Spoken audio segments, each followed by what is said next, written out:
Bhartiya Agrawal sammelan. Welcome you all to our third business meet.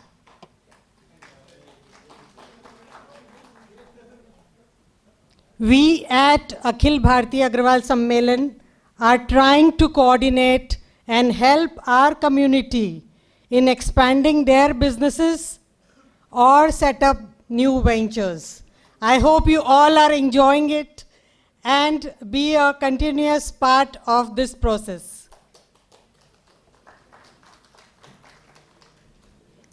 I now invite on the stage our Vice President of Akhil Bhartiya Agrawal Sammelan, National Vice President Dr. Rajendra Agrawal ji on the stage.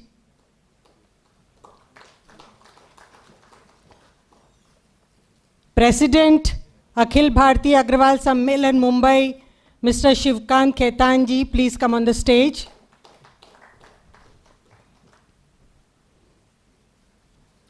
Today's chief guest, Mr. Anil Murarka ji, I request you to please come on the stage.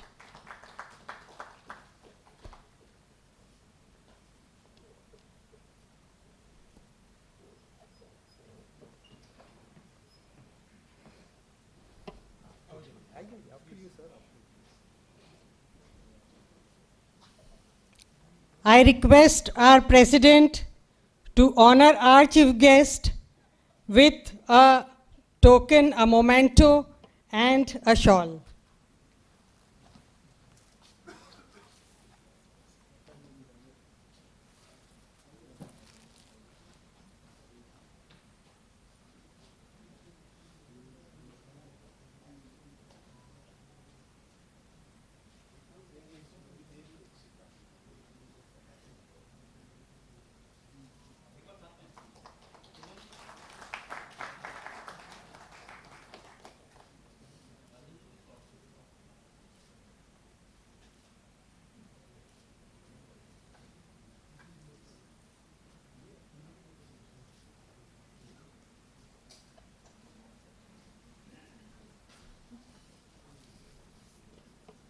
In every meet, we try our best to invite some well-known speakers who can guide us in our journey to success.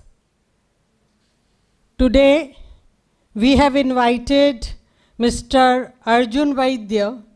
He is the co-founder of V3 Ventures and an active angel investor too. He built Dr. Vaidya's to India's largest Ayurveda brand online and took it to an acquisition. I invite Suraj Saraugi ji to please come on the stage and introduce Mr. Vaidya.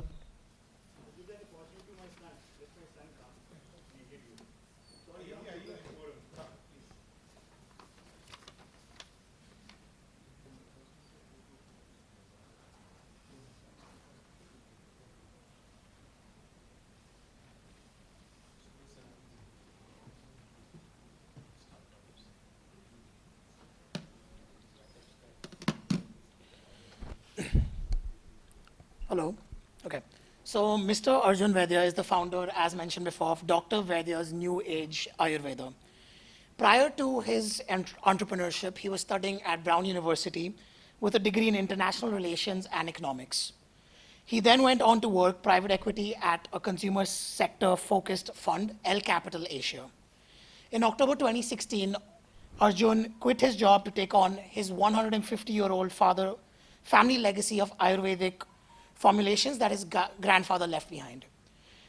After taking over the company, he took the company forward and in 2019 joined hands with Sanjeev Goenka Group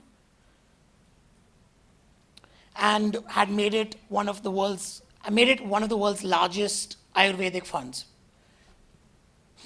Currently, Arjun leads venture investing for Verle Invest in India through a fund called V3 Ventures, as also mentioned before.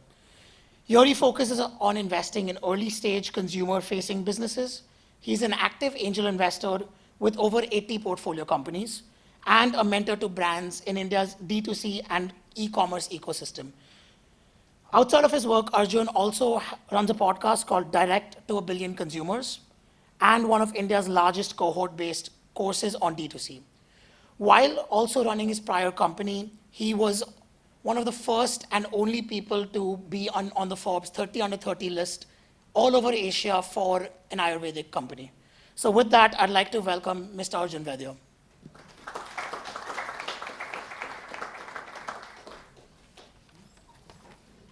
Thank you, Mr. Saraugi. Before we get to hear Mr. Vaidya, I would request him to please come on the stage, and Dr. Rajendra ji and Anil Murarka ji, kindly we will honor Mr. Arjun Vaidya with this trophy.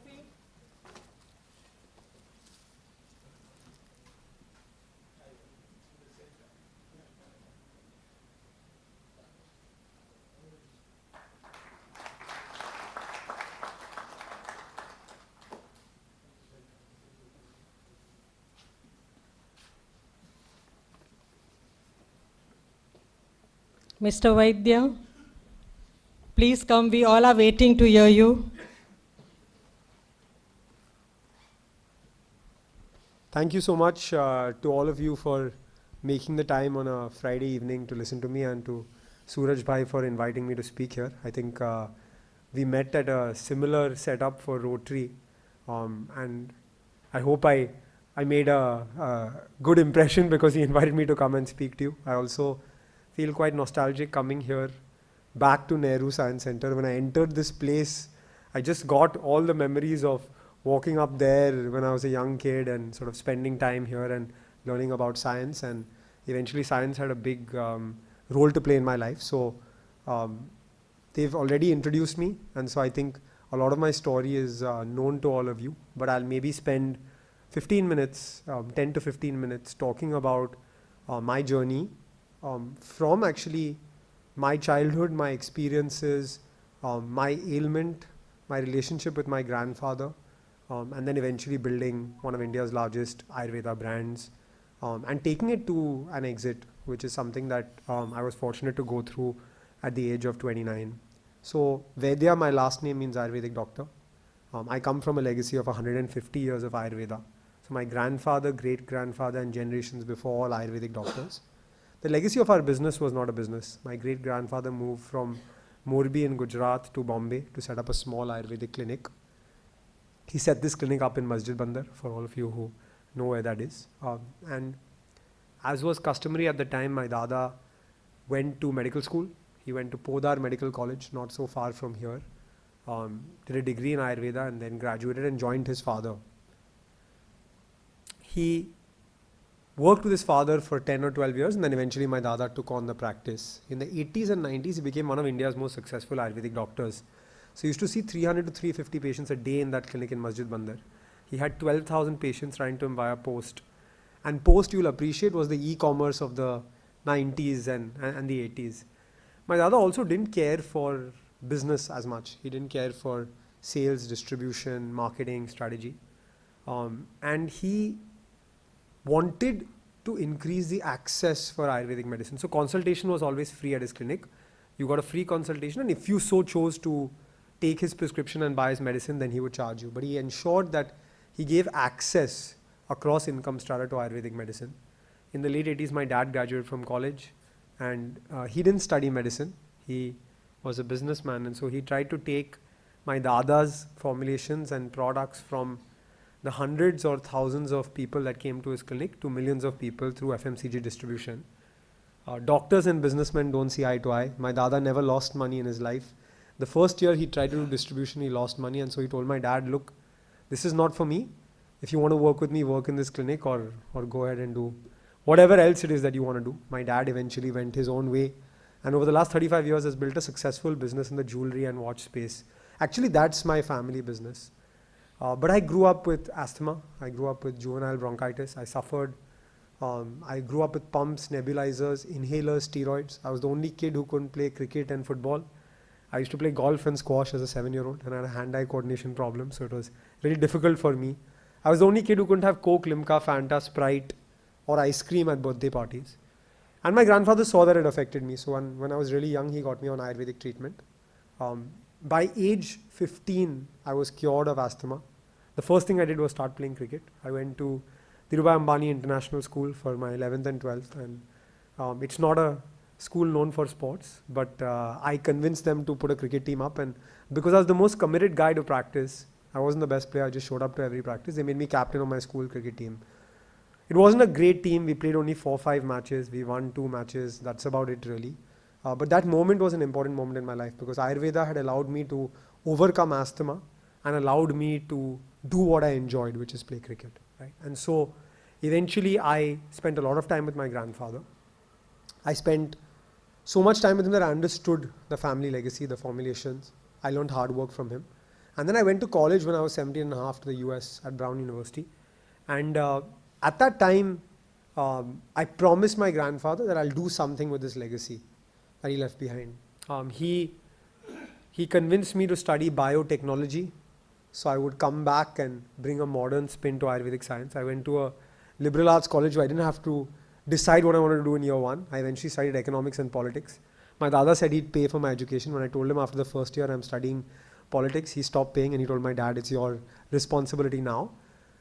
But my experience in the US actually crafted the way I think, right? So I saw the move towards natural and organic products in the US. I went to a store called Whole Foods in 2009, which absolutely blew my mind.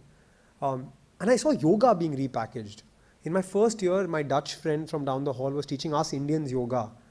With yoga mats, yoga gyms, yoga apparel, Lululemon, I saw a multi-billion-dollar industry built in the US from what was ours just repackaged and sold back to us. And that didn't sit well with me. I'm a very patriotic Indian. I wear this band with the Indian flag on my hand. I've been wearing it for the last 13 years. And so I called my dada from campus and I said, hey, we can't let the same happen with Ayurveda. We have to be Indian companies taking Ayurveda to the world and sort of making it modern and aspirational.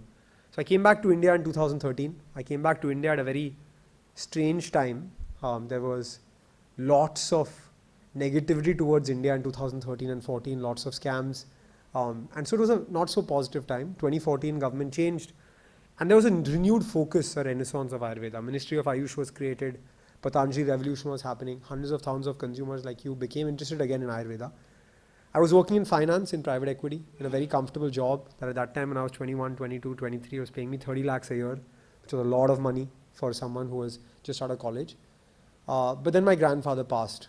And I remembered that promise I had made him to take forward his legacy. And at 24 and a half, I quit my job, not knowing anything about FMCG, knowing little about Ayurveda that I had learned from him, and zero experience in business. And I started a company called Dr. Vedya's to make Ayurveda appealing and accessible to modern consumers. That was the idea. I thought everything was great. I had a big launch event at Taj Lands End Hotel. My dada had left some money behind in the company. So I had this event. I signed on 6 distributors. I put in 10 lakhs of stock in the market in the offline space because at that time online businesses weren't a big deal. And I was a finance guy. So I started making an Excel sheet, 10 lakhs, 20 lakhs, 50 lakhs, 1 crore, 5 crores. And very quickly, this Excel sheet started making this business look like it was going to be very big, very fast. What I didn't realize is I was a small brand. Nobody knew about my product. Nobody went to the retail shops to pick up my product. So 3 months later, when I went to collect money from these retailers, they gave it all back to the distributors and I got 90% of my stock returned. Fortunately for me, I got to see failure very early. I got kicked and slapped in the face and realized that life and business wasn't going to be so easy. But I also realized that offline wasn't possible for me. There was Dabur, Imami, Patanjali, Baidyanath, Zandu, all of these brands. And there was no reason or right for me to win. I didn't have enough money, enough capital, and enough way to play this game. I was dating a girl at the time who was in the founding team of Nykaa after working at Goldman Sachs in the UK. We got engaged and I convinced her to join the business. She's now my wife and the mother to our recently born baby. But I convinced her to join the business and she said, look, nobody's doing Ayurveda online. So let's give this a shot. And so we changed the strategy or pivoted the business completely to be online first or digital only. That time there was no term like D2C. And November 2017, this journey started. In 1 year, we learned online business, Facebook advertising, Google advertising, how to create a website, what is SEO, how to dispatch orders.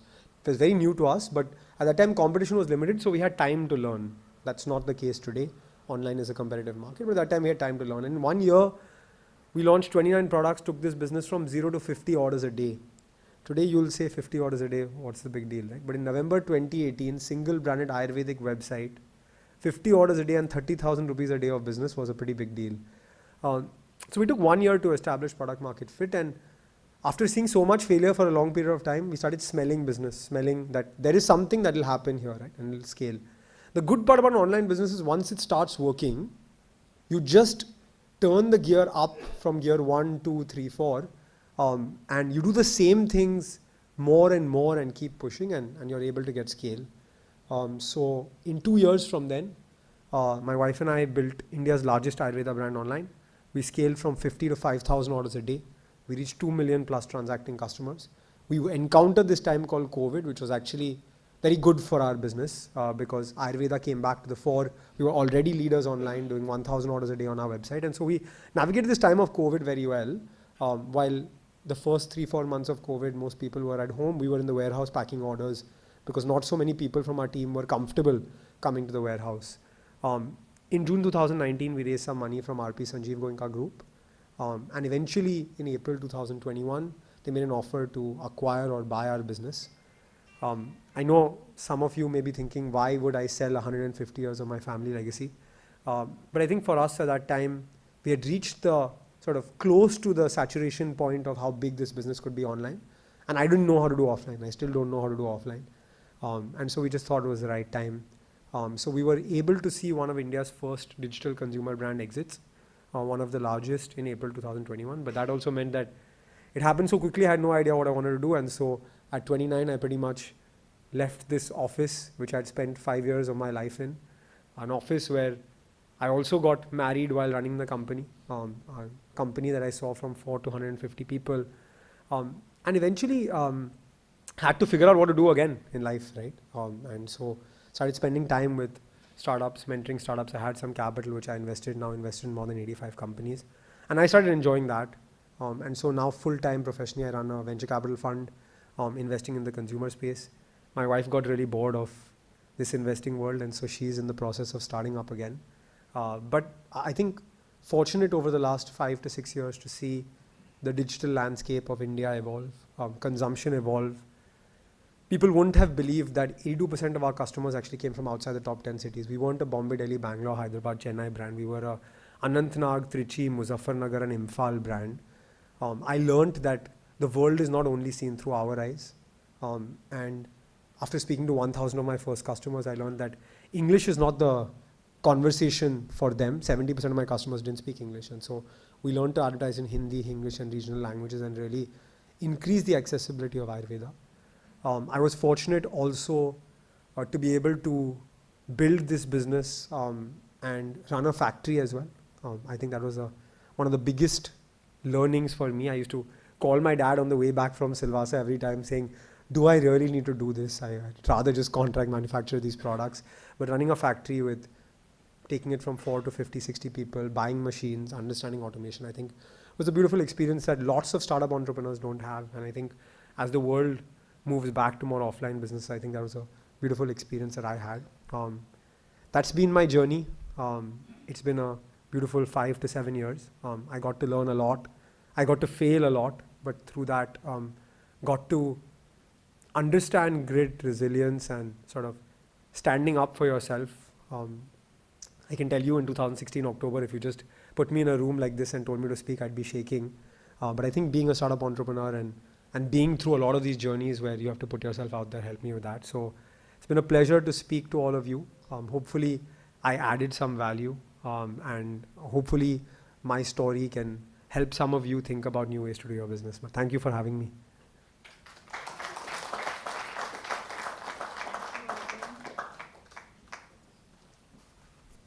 अगर किसी को कोई प्रश्न है, कुछ पूछना है तो आप अवश्य पूछ सकते हैं.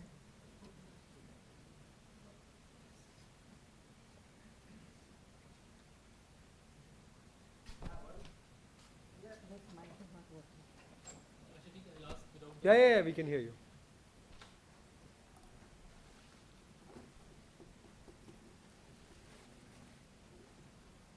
Hello. Hi Arjun, thank you so much for your for sharing your story with us. It's been really inspiring, and towards the end of your conversation, you mentioned about grit and resilience. So that I think was very beautiful what you said. So my question is around that. Um, so do you think that grit and resilience, that is something that can be developed later in life, or is it something that you had because of your experiences when you were young? Sure. No, I had zero experience of that when I was young. I came from a family business background. I lived a very sheltered life.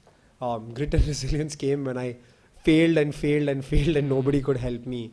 Uh, Look, I think when I was building the business, I was 24, 25, 26, 27 years old, right? All my friends were having a good time in life. They were all getting married, having amazing destination weddings all around the country and the world. And we were always the people who showed up last. We would not show up for the mehndi, go one day late, and everyone would be like, what are these people doing? They're not even running a big business. Like, what's happening? And that feeling is a very tough feeling, right? You are planning a wedding in your house and you don't show up for the meeting, or you show up late for the meeting, and your mom takes you on the side and says, it's crazy that you're not even involved in your wedding. And by the way, how's the business going? And you go back and say, actually, I did 0 sales today, like nothing at all, right? But I think from that, I was lucky to fail very early. And when I failed so early, I became okay with it very fast. So now when my wife is starting up and one idea doesn't work out and she fails, she's stressed for an hour or so, we have a conversation and it's totally okay, right? So I think I learned grit and resilience from practical experience. There was nothing else to do, but like there's a song that I used to like a lot when I was a kid. It's a song by a group called Chamba Wamba. It's called Tub Thumping, and the chorus goes, I get knocked down but I get up again and you're never going to keep me down. And that's the motto of any entrepreneur, right? So the moment you get knocked down too many times and you know you have no other option, you just smile and move on. So I remember once I was going through a very tough time and one of my dad's friends had come over for dinner, and he's a big businessman now, but I guess he would have, I don't know his story, but he would have gone through a lot of things in his life. And my dad was just telling him, you know, my son's really struggling with his business. Can you give him some words of motivation? And he said, life's a video game. Some days you're up, some days you're down, some days you die, but consider your business like a video game and you'll be happy. That's a beautiful analogy. Thank you so much. Thank you.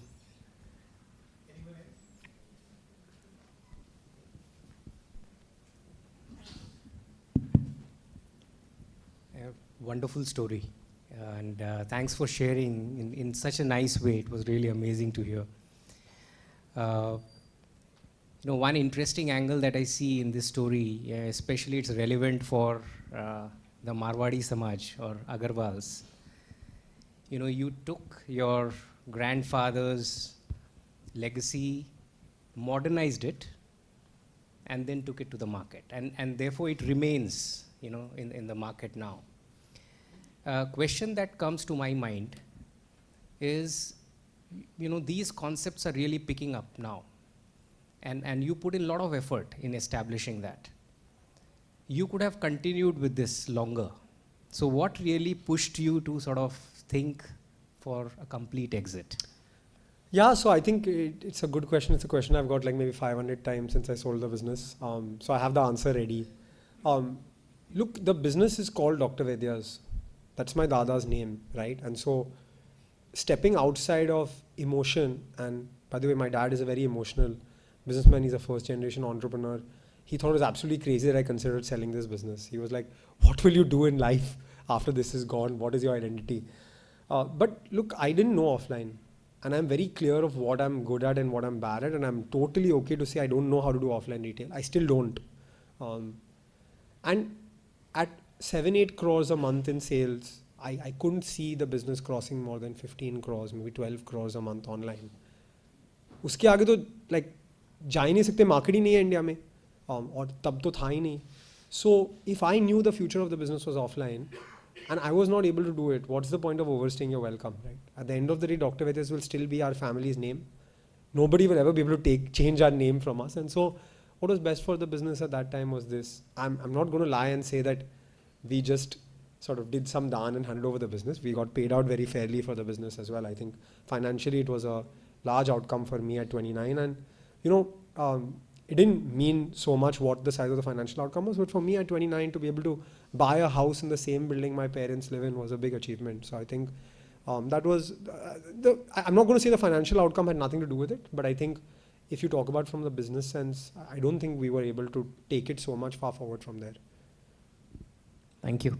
So, like in Western companies, at least they say that after a while the founder has to leave and they hire a professional CEO. And in India, we think like that. How can you do that? But that's what happened. I could see a lot of message which you have passed on because of sharing your authentic story and legacy.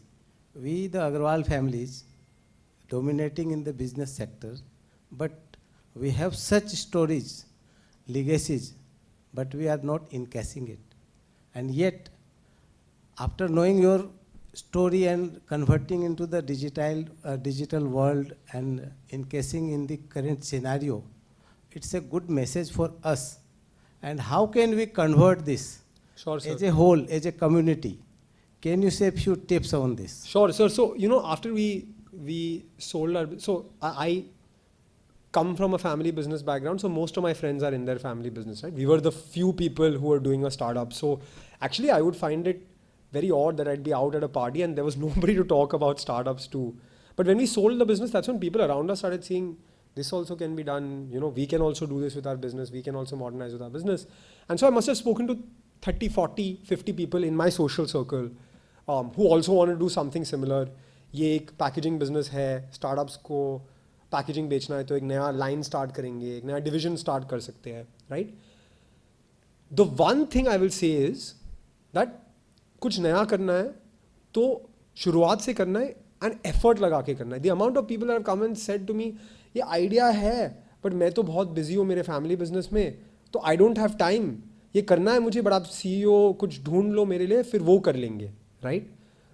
And I think that's the biggest error you can make. If you don't put the effort in yourself, if I didn't work 16 hours a day for 2.5 years to establish product market fit, it's not going to happen, right? And so I think like I have a family business now in the jewelry space, and obviously after we sold the business, we went in and helped my dad bring some digital to the business. And today 22% of his business comes from digital, and it's a very high value product.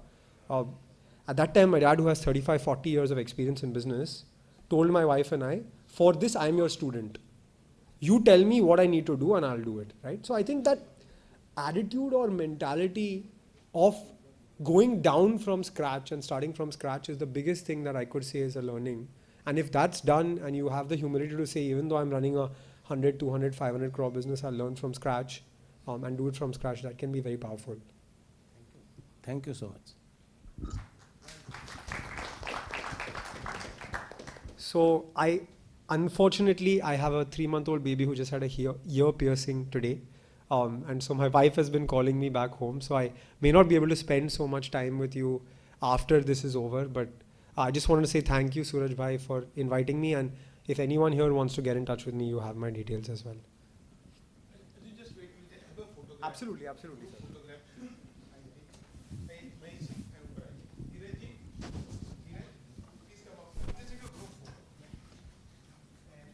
It was nice, sir.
किसको बुलाना है?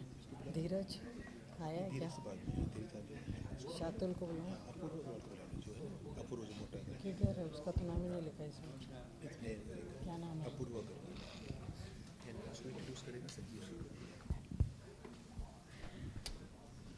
Now I would like to call Apurva Agrawal on the stage.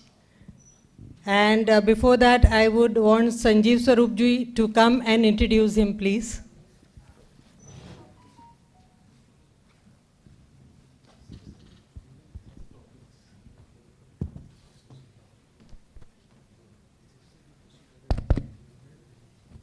My absolute pleasure in inviting Apurva onto the stage. Yeah. Apurva will be our speaker for the day with respect to his profession, which is he's the leading lawyer. He has an office in Nariman Point. He's done National Law School. Other than that, from a social angle, he's the vice chair at the Rotary Means Business, so that's another area. And he's going to be very active with the Agrawal Samaj as well.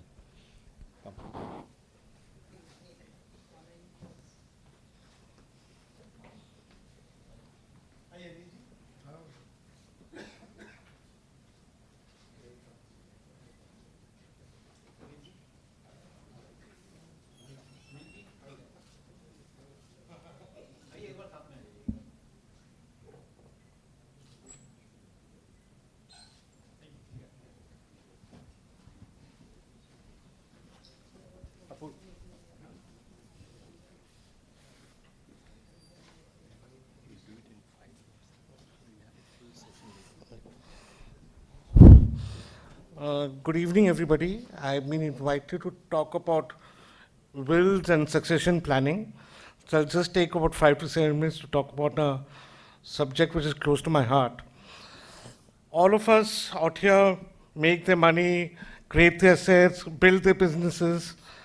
And when we approach a person like you to say, Ki bhaiya, what will happen to all these assets after your demise or when you are medically incapacitated? बच्चे लोग बड़े हैं, they are mature enough, वो लोग संभाल लेंगे. Honestly speaking, we've seen enough families, large wealthy families down to small total one. After the death and demise of the significant person in the family and the senior-most person, fights do erupt, partition होती है, घर बर्बाद हो जाते हैं, and by the time you go to third or fourth generation, a multi-million-dollar business can shut down or on the verge of closure. Anil Ambani, Birla Group, everybody, we've seen it. So what we advise is to make a will within the family for every elderly person in the family. The advantage of making a will is that it's a document which comes into effect after the demise of the person, and it closely relates all the properties of the person, insurance policies, bank accounts, shares, mutual funds, everything. And then it also tells you the mechanism how to transit from one generation to the next generation. Some key takeaways of making a will is, especially for a Hindu, you have to appoint an executor to the will. An executor to the will should be independent, impartial, and trustworthy within the family. A family friend, most likely. He is the one who will take control of the assets after the demise of the person and get the will probated in the High Court and then transfer it to the relevant heirs. Then you have to list down all your assets properly so that there is no ambiguity. Then you should have a clear-cut beneficiary list who are the beneficial owners of that property and which property will go to which person. Don't say half of my wealth will go to ABC. Define what part of that half of that wealth will go to that person. Saying that this flat will go to him, this business will go to him, this bank account will go to ABC. So everything should be clearly defined. Then you should have 2 witnesses to the will who can witness the signing of your will, so that in case of a dispute, the witness can stand up and say that the person did it in his own mind and was not under any undue influence. Also, more importantly, we advise people when they're signing the will to get a medical certificate from the family doctor, just certifying that the person, when he's signing the will, is of sound mind and not medically incapacitated. The reason being, a will can be challenged on the grounds of unsound mind and undue influence. So if you have a doctor's certificate of that day saying that he's of physically sound mind may not be physically fit, but he should be a physically sound mind, then that person will is less admirable challenge. Two witnesses, executor, and the last most important thing is to get the will either registered or notarized. The reason being, then there's an independent third party who has authenticated the will, and there is less chance of the will getting challenged in the court of law. By doing these steps, if the will get challenged in the court of law, then it will be upheld by the court and not, be taken away by, not go into big limbo. Also remember, a will does not come into effect when you are alive. It only comes into effect when you die or after your demise. This is the only legal document of yours which comes into effect after your death, not while you are alive. So you have to prepare for that eventuality, not while you are alive. Also, remember, will has to be probated in the relevant court of law before the property can be transferred. That's a process in Maharashtra that takes about 6 to 8 months. So these are key elements of a will, and we advise people to make the will. And there's another element which we've been advising people to do is, if a large HNI family, is to make your family trust, where you can transfer your assets to a trust, and so it's like a living will, and there's no ambiguity left in the future. And that's a separate topic. Because of lack of time, I will not discuss that. Another thing which people are making right now is what we call a living will. A living will is when you get medically incapacitated. At that time, you may want to switch off the machines or the ventilator. So you leave that right to your closest kin to decide when to switch off the machine. I mean, you may meet a major accident and may be on artificial life support. You may not want to be on that for a long period of time. So then you let the best of it, your wife, your spouse, or your husband, or children, or your best friend, what we call, to make that decision. That living will document has to be testified and notarized before a judicial magistrate. Yes, so that's all about a will in a nutshell, and I'm happy to take questions if any.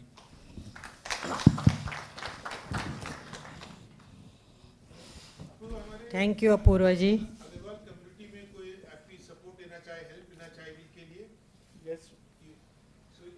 Any questions? If anybody wants to get the will or the family trust made, we are 24/7 available for them. Our office in Darwin Point in South Bombay only. So anytime you can get in touch with them, we'll get it done. Sir, आपने जो probate का बताया है, ये probate court में होती है, court order से, तो ये जिसने विल बनाई है उसकी डेथ के बाद ही होती है? उसकी डेथ के बाद ही होगी। उसके जीते जी वो कोर्ट में जाके प्रोबेट नहीं करा सकता? नहीं करा सकता, because it's a document which will come into effect after your death, not before your death. Yes, तो जब कोर्ट में जब पेशियां होती हैं, द जज ask the witness of the non beneficiaries. Okay, let me explain how the probate works. Yeah. When I say it has to go to court for probate, it goes to court, कोई judge के सामने पेशगी नहीं होती है. It's an administrative process which happens before the sub-registrar's office of the thing.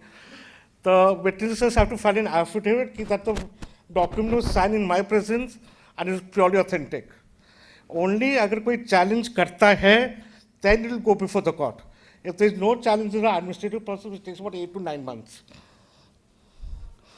Sir, मेरी wife की death हुई थी, उन्होंने बिल लिखी थी, और जैसे कि मेरी डॉटर के नाम उन्होंने कोई प्रॉपर्टी ट्रांसफ़र नहीं की थी, मेरे सन के नाम की थी, तो कोर्ट में जज ने specifically they called my daughter to certify that she is not interested in any claim. So that's an affidavit she would have filed. So affidavit should have been filed. Then she wouldn't have been called to court. No, what I mean, जिसने bill लिखी है वो तो चला गया. Correct. तो certify और audition कौन करेगा उसको? The court will do that. Yes. So that's why we file for probate, and normally all the heirs and the witnesses file an affidavit in court, so that they don't need to go to court at all. Okay. But suppose the bank accounts and the selling of the property, they want probate from the court. Yes, so that's the probate process will happen after death, Yes, yes. which takes about yes. 8 months' time. Okay, okay. And is it necessary that the non-beneficiaries in the will should sign? See, the Because will, that will be a pakka thing. the will can only be signed by the person who's making the will Yeah. and the two witnesses. Nobody else can sign the will. And will is supposed to be a confidential document, sir. It's not a public document for everybody to read. Nobody should know anything about the content of the will unless you want to disclose it to them. Okay, so if the will is confidential, that means after the death, After the death, a lot of disputes will arise. no, after the death, the executor of the will, which I mentioned, will open the will, read it out in front of all the legal heirs, take it to the court and get it probated. So that's when it comes open. Okay, thank you.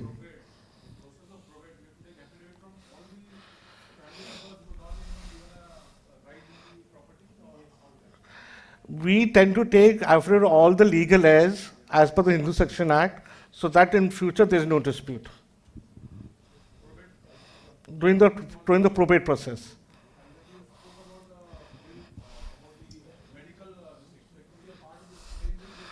It can be part of the same will or different will. We normally keep a separate will. We call it the living will. Because that's a document which will come into effect while you're still alive. In terms of when you're medically incapacitated, accident ho gaya, you got into coma, you got, some brain hemorrhage where you can't take decision of your own, then you depend on the next of the kin to take a decision. So that's the document which comes into effect at that point of time. Probate is always mandatory because without the probate order, no bank or insurance policy, I think Shatru will be speaking on insurance and wealth, he'll tell you that more explicitly. No insurance company will transfer the assets to you if you don't get the probate order. No shares or demat account or your mutual funds will get transferred to the next of legal heir. Okay, I'll just answer that question right now. A nominee is not a legal heir to the property. Remember that. Okay. A nominee is not the legal heir to the property. They're just trustees to the property till the rightful heir is found. The reason why we have nominees placed so that the bank, insurance, or the third party who's holding your money does not have to go out in the market to look for the rightful legal heir. They will just tell the nominee, here is the money, or here is the bank account, or here is the insurance policy, you identify the legal heir and give to that person. That's the role of a nominee. So please don't get confused that the nominee is the legal heir to the property. The nominee is not the legal heir. They're mere trustees of the property till the rightful heir is found. Sir, my question is, in case of registration, suppose there's a property transfer, is it always necessary to pay the stamp duty and get it registered? Sometimes what happens is you have an ancestral property, right? It is being transferred from generation, but the stamp duty and other things are not paid. If you're inheriting the property through legal heir, then there's no stamp duty or registration fee payable. You just have to file a nominal amount of 1,000 rupees and get the property transferred after you get the probate order. Thank you. Yes, Prashant.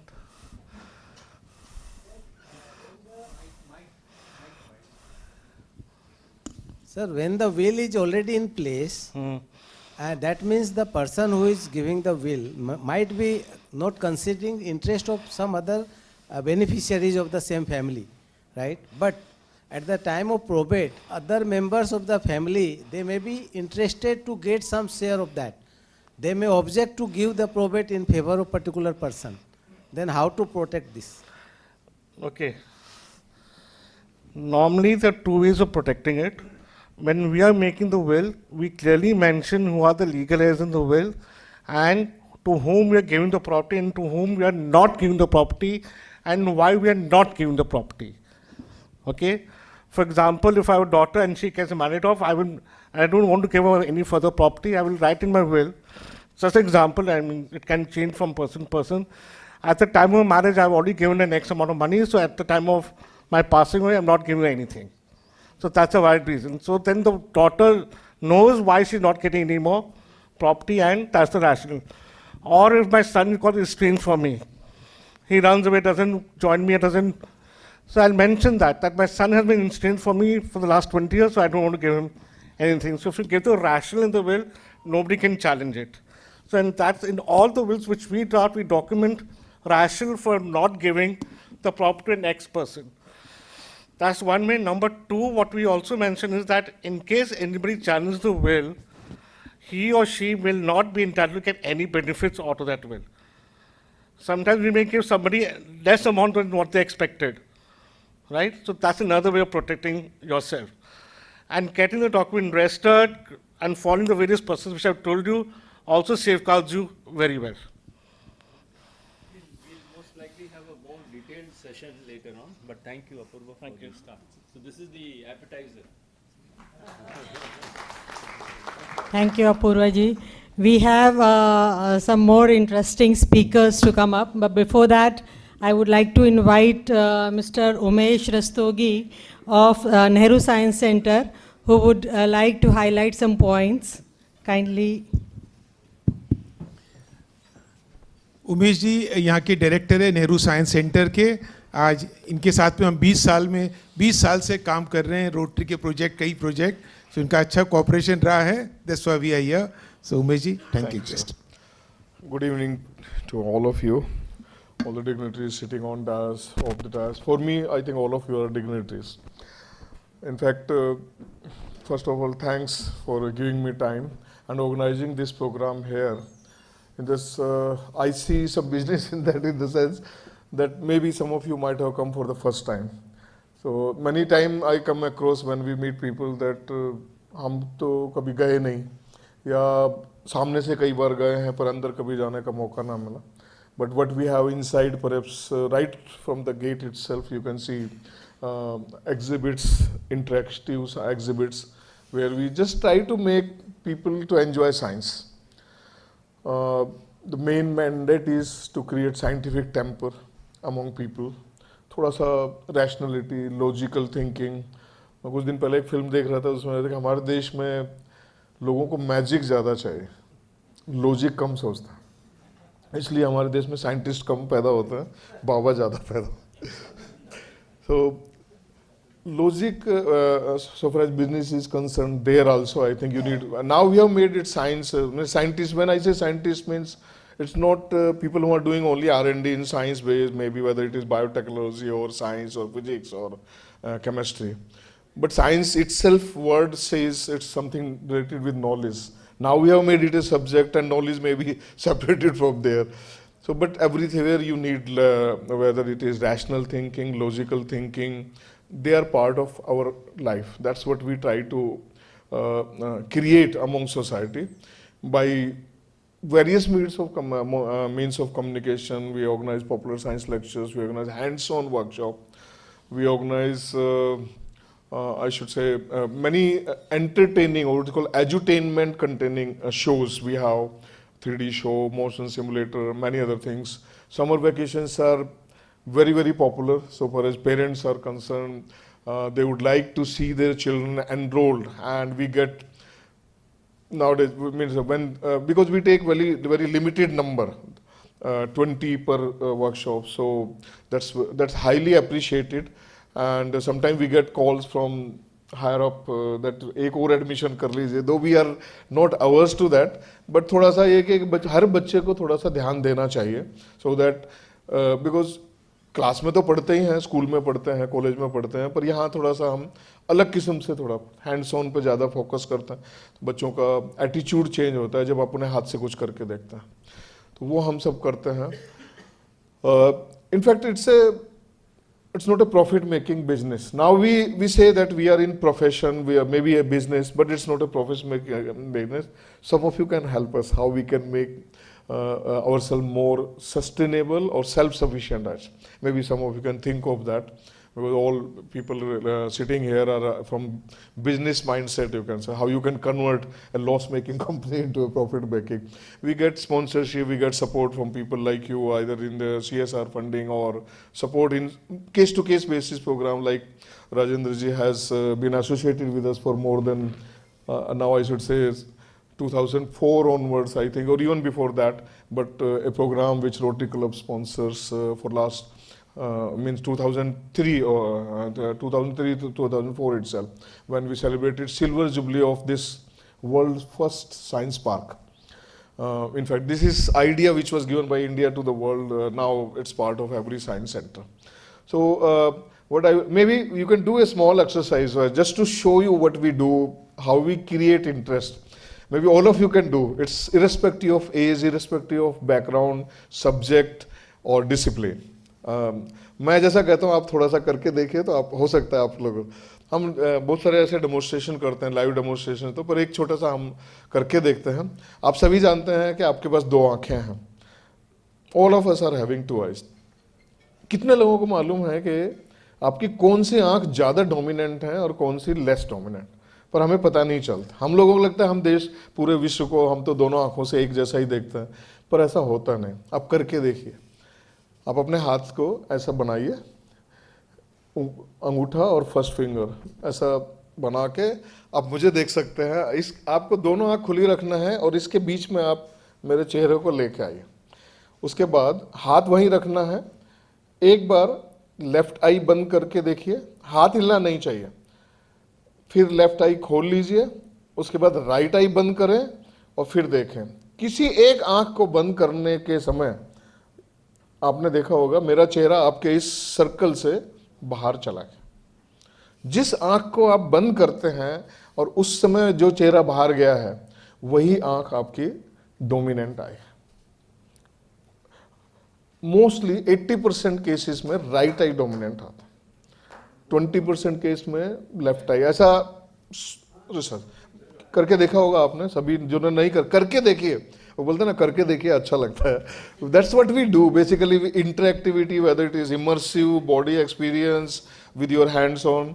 सो आपने देखा होगा एक आंख, क्योंकि आप जाने अनजाने में जब आप बीच में लाए दोनों आंख खोल के तो आपको लगा दोनों आंखों के साथ में मैं बीच में लेके आया चेहरे को.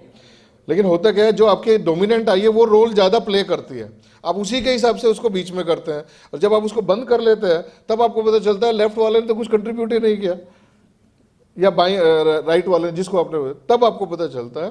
अब सवाल यह है कि ये तो पता चल गया कि आपकी कौन सी आई डोमिनेंट है, बट उसका फ़ायदा क्या है? अगर हमें पता चल गया तो फ़ायदा क्या है? तो उसका फ़ायदा है खासतौर से जब आप निशाना लगाते हैं उस समय. तो जिनकी राइट आई डोमिनेंट है वो अक्सर राइट हैंड से ऐसा पकड़ के निशाना, जिनकी लेफ्ट आई डोमिनेंट है वो थोड़ा सा लेफ्ट हैंड, नहीं तो फिर निशाना ठीक नहीं लगा. तो इस तरह का ऐसे बहुत सारे हम एक्टिविटीज़ करते हैं वेयर वी ब्रिंग देम. एक लेक्चर बनाया हमने साइंस विदाउट प्रॉप्स, मतलब we don't use any props, with your body you can do. It's a incredible machine.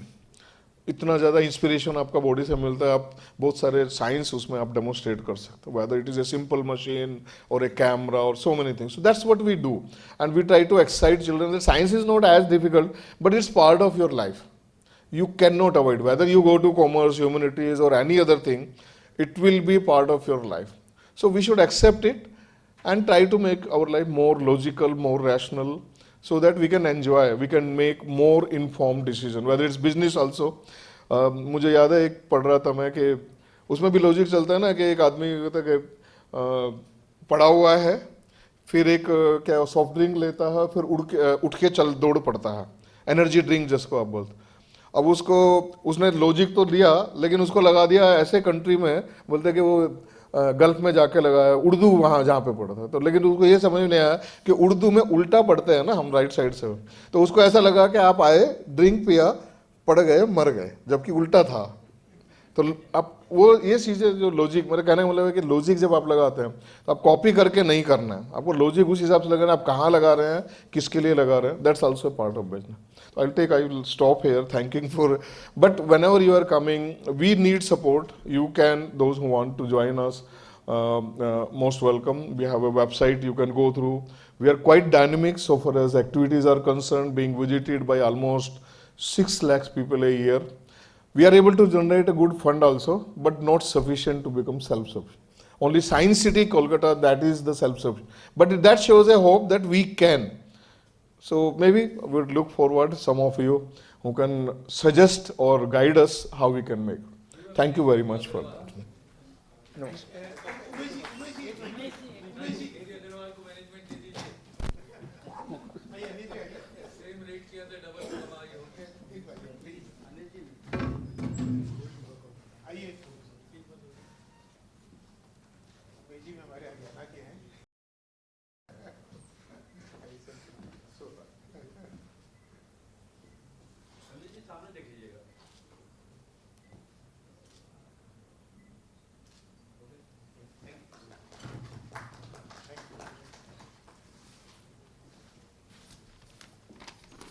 Thank you, Umesh ji. Our own Anil Agrawal, the Vedanta chairman, has recently very rightly tweeted, if you want to grow and expand your businesses, empower the young talent. Today we have amongst us such a young talent, Riddhi Agrawal, daughter of our National Vice President of Akhil Bhartiya Agrawal Sammelan, Dr. Rajendra Agrawal. She will be telling us the importance of building a diversified portfolio. I request Rajendra ji to give her introduction. Riddhi is my daughter, and her education is, she's an MBA in capital market from NMIS. Please come up. Currently, she is the vice president with MFA Capital Private Limited, and she's got 12 years of experience of what she's going to talk about. And I invited her कि अपना experience share करे अपने Agarwal community के लिए, and how they can take care and use their money more better. Please go ahead.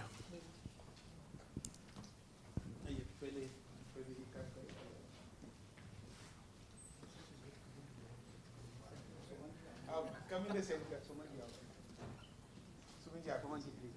Come in the center. Yeah, center. Speakers always in the center.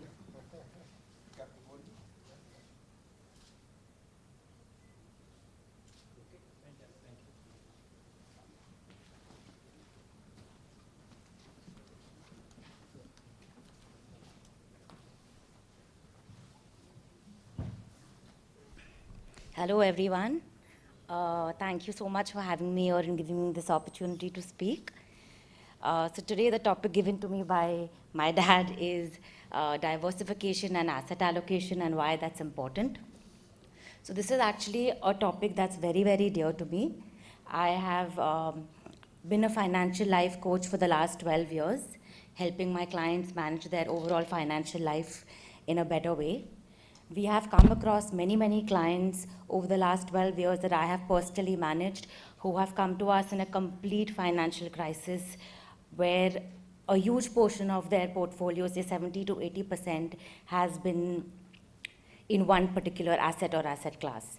I mean, we had one client who actually came to us with 85% of his wealth in one stock. He was a leading banker and his entire wealth was in a top bank that actually crashed, and he had actually taken a loan in order to exercise those ESOPs. So we've had such situations where, yes, we've had clients with 70 to 80% of their wealth stuck in real estate, stuck in gold for that matter, or even bank FDs. So while each asset class has its importance, it's very important to have a diversified portfolio, just as it's important to have a balanced meal. I mean, all of us know that if we go on a complete high carb diet or only a high protein diet, how detrimental it's going to be for our health. It's exactly the same way when it comes to your investment portfolio. So I'll just quickly take you through the various type of asset classes that we can look at investing in. The first most traditional form is, of course, debt. Debt is nothing but your fixed income instruments where you invest and get a fixed return. So this includes everything from your bank FDs, your Government of India bonds, corporate debentures, and also your various government backed schemes where you have PPF, NPS, senior citizen savings schemes, and various other options where you can invest for a fixed period of time, get a fixed return with a low risk profile, if I may say. So this is suited for investors who have a low risk profile, who are looking for a fixed income stream, and who are not very comfortable with too much volatility in their portfolio. The next asset class is equity. Equity, by virtue of its name, means ownership.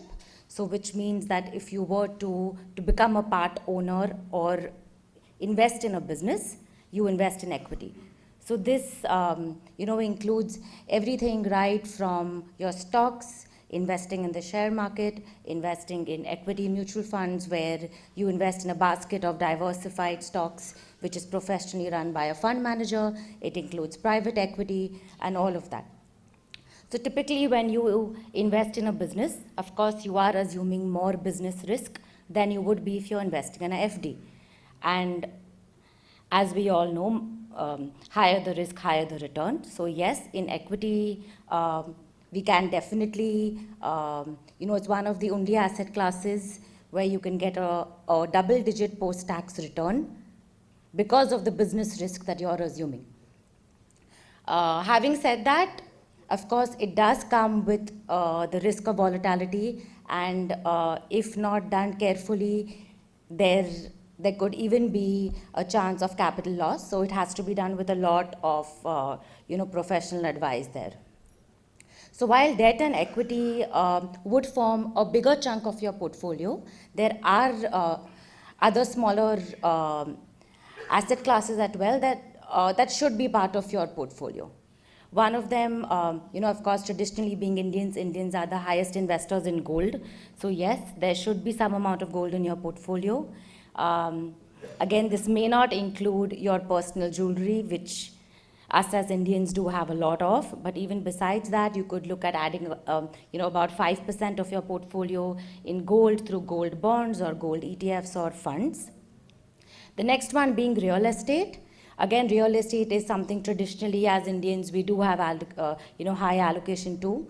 Apart from our residential homes as well, there's land, there's commercial property, extra homes as investments. So yes, we could have some portion of your portfolio in real estate as well. There are two new asset classes, if I may say, that have gained popularity over the last few years.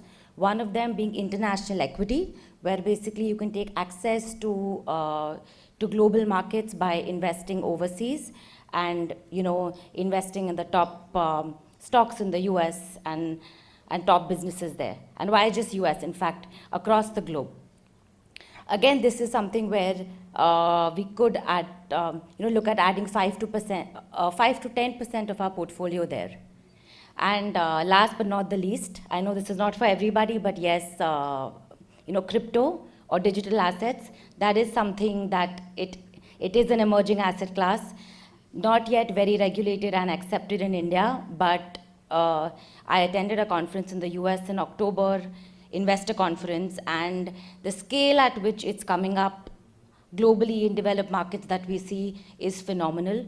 So definitely there is some potential there, but I think we have some time to go there from an Indian perspective. So broadly, these are the various asset classes do exist, but as an investor, we must seek professional guidance in order to create a portfolio that is best suited to us based on our time horizon, based on our risk profile, and based on various other things.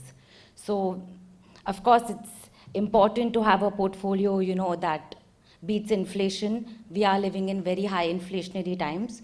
I mean, as we all know, we are seeing record high inflations globally.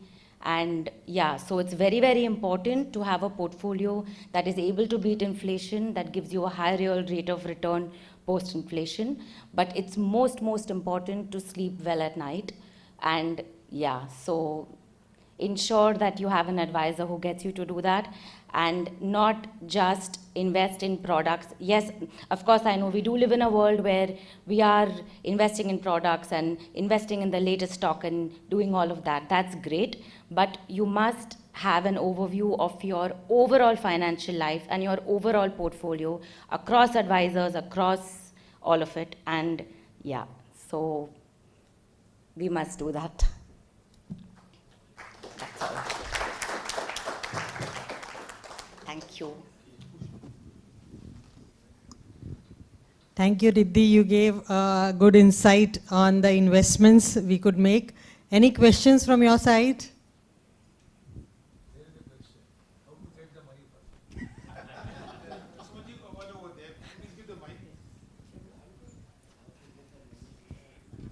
Riddhi, it was really an enlightening insight into the investment of portfolios.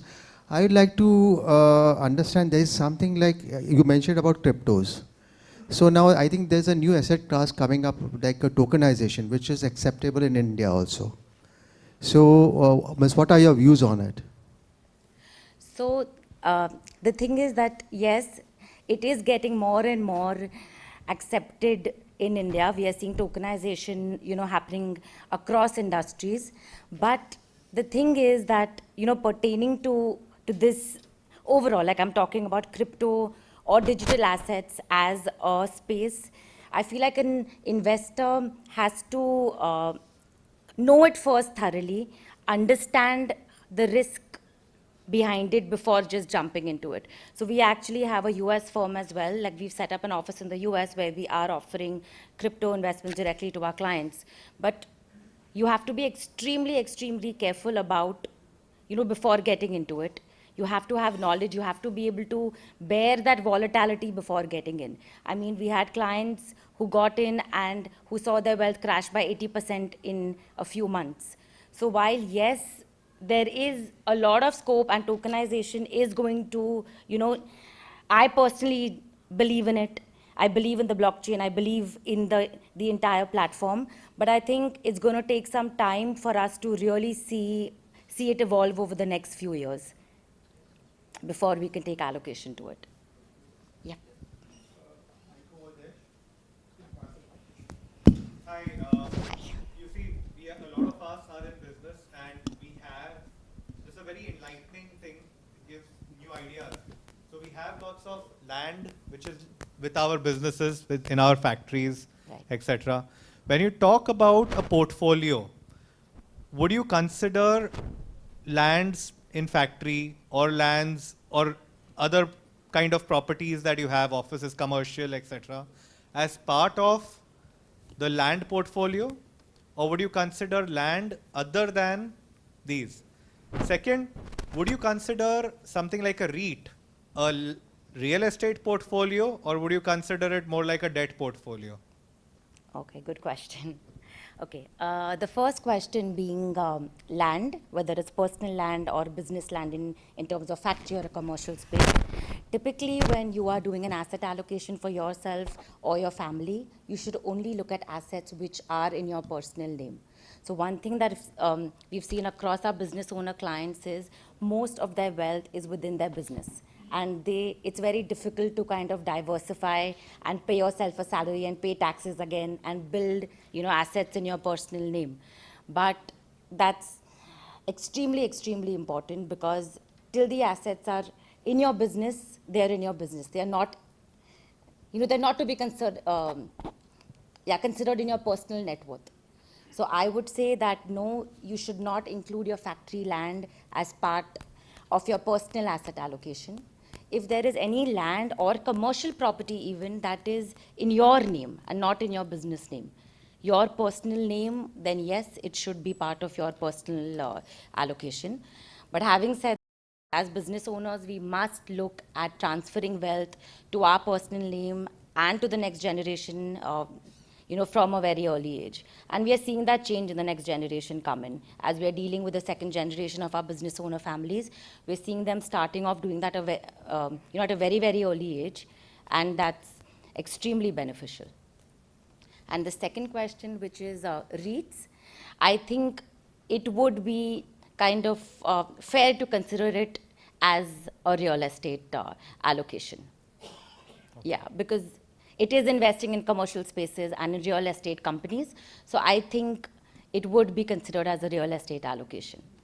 And it's more liquid than actually going and buying land. I mean, we've had clients, in addition to what Sir was talking about, we've had clients who've passed away with 80% of their wealth in land, and the next generation has not even been able to monetize it because it's either been, the papers are not in place or it's been encroached and stuff like that. So, yeah. Normally, these REIT funds, I've been inquisitive, do they even consider the value of the property, or they only consider the rental yield on that property when they're considering the REIT values? So it depends on the kind of REIT as well. I do not have extremely in-depth knowledge about REIT, so I think it would be better for me not to comment on this. Yeah. But I do believe there are different kind of real estate funds that, that are structured in a different way. So some only invest in properties from where there's a rental income coming in, and some actually invest in upcoming projects or actual properties with developers, and you can kind of benefit from the appreciation there. Okay, fine. Yeah. Thank you. Thank you. Yes. Not sure how this thing works. What are your views on art as an investment? Because you mentioned about several things for investment, but you didn't touch on art. And Yeah. art is losing its shine because of the new digitalization of NFTs. NFTs, sorry. Yeah, yeah. So what are your views on art and perhaps maybe NFTs? So art again, I know I didn't touch upon, art as well as collectibles. There is a large portion of us who of course view that as an asset. It is, but at the same time, I feel like it's not really liquid, and there is no liquid market for you to really monetize it. Sure, it can be part of your portfolio, but a small percentage. There is long-term appreciation. If you do invest in art with a famous artist, you know that few years down the line, you will be able to sell it for, and there will be appreciation for sure, but it's uncertain as well. And as you said, NFTs are now, changing the landscape of how we see art. So, yeah, some portion, but not too much. Yes. I'm going to take the next one. Yes. So, people who have businesses over a period of years, they have money, they can invest. So, people who have startups, how would you ask them to handle their portfolio? Because they have no money, they are on, minus back, cash back. Basically, they don't have money to do business. How will they manage? And there are a lot of startups right here, like angel investors. So, how would they manage their portfolio? So, of course, they don't invest, but having said that, whenever they do turn profitable and they do have funds, start investing early. Like if you ask me when is the right time to invest, it was yesterday. Start investing, as soon as you can. As soon as they make money. Yes, as soon as they make money. Thank you, Riddhi, for the question answer session. Thank you. We are Thank you really so proud Thank you so that you are much. here. Thank you so much, much. Please put your-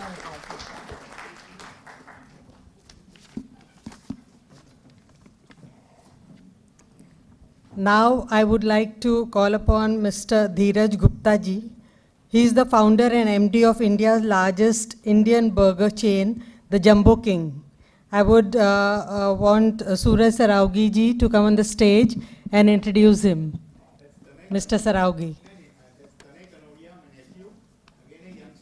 Okay.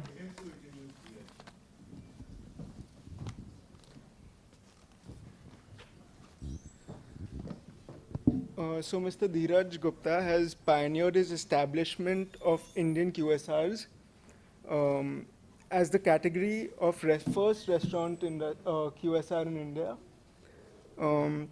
He's the force behind India's largest vegetarian burger chain, Jumbo King.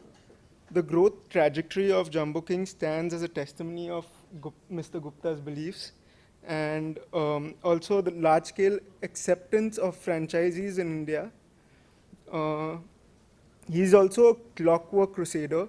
He's a member of the 5 a.m. club. He believes in Indian texts such as the Ashtas Vaktra Gita and the Narad Bhakti Sutras. He also is a marathon runner, yoga practitioner, and avid reader of business biographies. So, welcome and thank you for.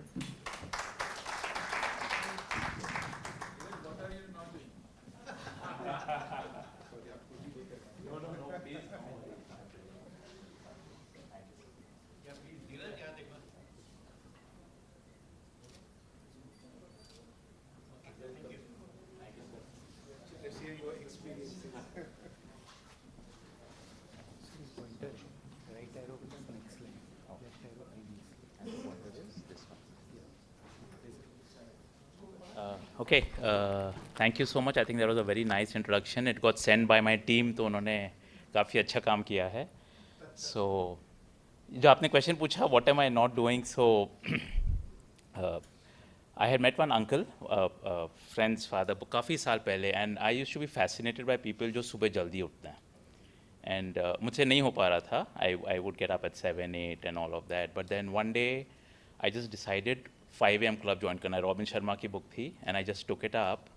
And what फिर अपने क्या मारवाड़ी है ना, so हिसाब लगाया. I said, you know, मैं 8 बजे उठता था. Now I wake up at 5.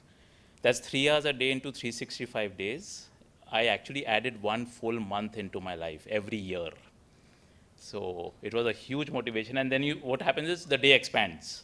आप हर एक चीज़ कर सकते हो, and energy levels are super high. So I will talk about it on some other day. Today, I think, you know, I've been asked to talk about, you know, how Jumbo King got built. And यहाँ पर ना, again, I always, मैं देखता था, you know, McDonald's है, Starbucks है, Subway है, इन लोग सोचते कैसे हैं? You know, how do they think of that kind of scale? अपने क्या 5 दुकान, 10 दुकान, 50 shops, 100 shops में we get very happy कि, you know, हमने बहुत कर लिया. How are these people? How does McDonald's reach 38,000 stores worldwide? How does Subway reach 78,000 stores worldwide? मतलब आदमी हैं जिन्होंने ये create किया है. तो what is different? And why is it that हम Indian businesses अपनी सोच में कहाँ पर गड़बड़ है? Because when I started, I come from a third generation in the food business. So people, you know, and hotel management किया, फिर MBA किया in finance, and you know, people would say नहीं वो McDonald's कर सकता है because वो McDonald's हैं. हम नहीं कर सकते हैं बिकॉज इंडियन कस्टमर सब अलग हैं, एंड फादर को कुछ और चाहिए, मदर को कुछ और चाहिए, बच्चे के लोग कुछ और चाहिए. And my question always was how come हम मैकडोनल्ड्स में जाके सारे की पूरी फैमिली जाती है और सब बर्गर्स खाते हैं, डोमिनोज में जाके हम सारे पिज़्ज़ा खाते हैं. Why is it that in the Indian setup that is not happening? So I started reading a lot of biographies, and I was fortunate to get a business coach. In fact, मैं तो सबको ये advise करूँगा. You will see all people at their peak performance, चाहे वो Federer हो या tiger woods हो या you know whoever sports में जो होते हैं ना, they always have a coach even when they are at the peak. While we as business owners, you know, we don't have coaches. While India में ना बहुत नया concept है. अमेरिका में a lot of the top business owners, they also have coaches. So I said, you know, ये है क्या coaching? And I got myself a business coach. Her name is Minu Mariel, and she's a Indian, British, German citizen. And I was fortunate enough, about 5 साल पहले उनके साथ मैंने mentorship चालू की थी, and it completely has changed my life. So, you know, the business में there were a lot of struggles. We were going through, you know, we were growing at that Hindu rate of growth जो होता था ना 2000 में 4-5% से grow हो रहे हैं, सब सही कर रहे हैं, बहुत मेहनत हो रही है, product is great, service is very nice, but result is not showing on the balance sheet. So, you know, I said that, you know, what is it, where am I going wrong, and what needs to be corrected? So she explained this to me, and वो example मैं use कर रहा हूँ because I think वो हम सबको benefit होगा, because a lot of us are building businesses.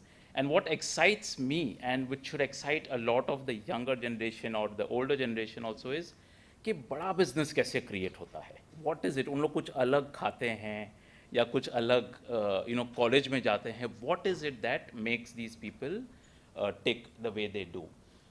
So so focus is, I think, was the biggest difference. जैसे मैकडोनल्ड्स ना वो एक चीज़ लेके चलते हैं और फिर वही करते रहते हैं. स्टारबक्स एक चीज़ लेके चलता है, वही करते रहता है. And I started reading the biographies कि ये जो शुरुआत के 10 साल 20 साल how did these companies operate. आज तो सब ठीक लगता है कि हाँ ठीक है उन्होंने कर लिया, बट शुरुआत कैसे हुई थी. So this is one of my favourite lines. I am sorry आप लोगों को शायद थोड़ा सा. Make that one idea your life. Dream it, think of it, live on that idea. Let the brain, the body, muscles, nerves, every part of your body be full of that idea, and just leave every other idea alone. So what I love is Bill Gates, Microsoft, एक company लेके इतना बड़ा बनता है. So is there something which these Americans know that we Indians don't? Because हमारे role models, of course, we have the the Ambanis, etc. So, is it that doing 10 businesses is required? Agar samjho, like I am resolved that Jumbo King should become a $1 billion brand, right? It's a very large number. That's what excites me. Now, does it require that I have to do 10 different brands to get to that number? कि एक चीज़ लेके चले and वो वो possible हो पाएगा. So that is the journey that I am on. So in this, I have already spoken about this. So I'm going to quickly move ahead. So my business coach and what I studied in these companies, and I'm sure that आप लोग reflect करेंगे ना when you all go home, probably in your journey. Does this resonate with you, or does it resonate with someone, some uncle or some cousin whom you may have who's done very well? So कोई भी company ना 3 stages होते हैं, which we need to be very, very careful. We have to, if you know it, then you can use it to your advantage. If you don't know it, then you will kind of struggle. Because I struggled, I got to know of this much later. So पहला जो stage होता है ना is called the stage of formulation, right? Roughly this is defined as when the company about शुरू होती है. 1 करोड़ का business तो हर आदमी कर लेता है आज, छोटा ठेला वाला भी 1 करोड़ का बिजनेस करता है, because that's about roughly about 30,000 a day in sale. So it's not very difficult to do. And till about 10 crores na is the formulation stage, where you're figuring out. Actually, there's a lot of is a stage of experimentation. Like when we started with Jumbo King, we started as a vada pav company.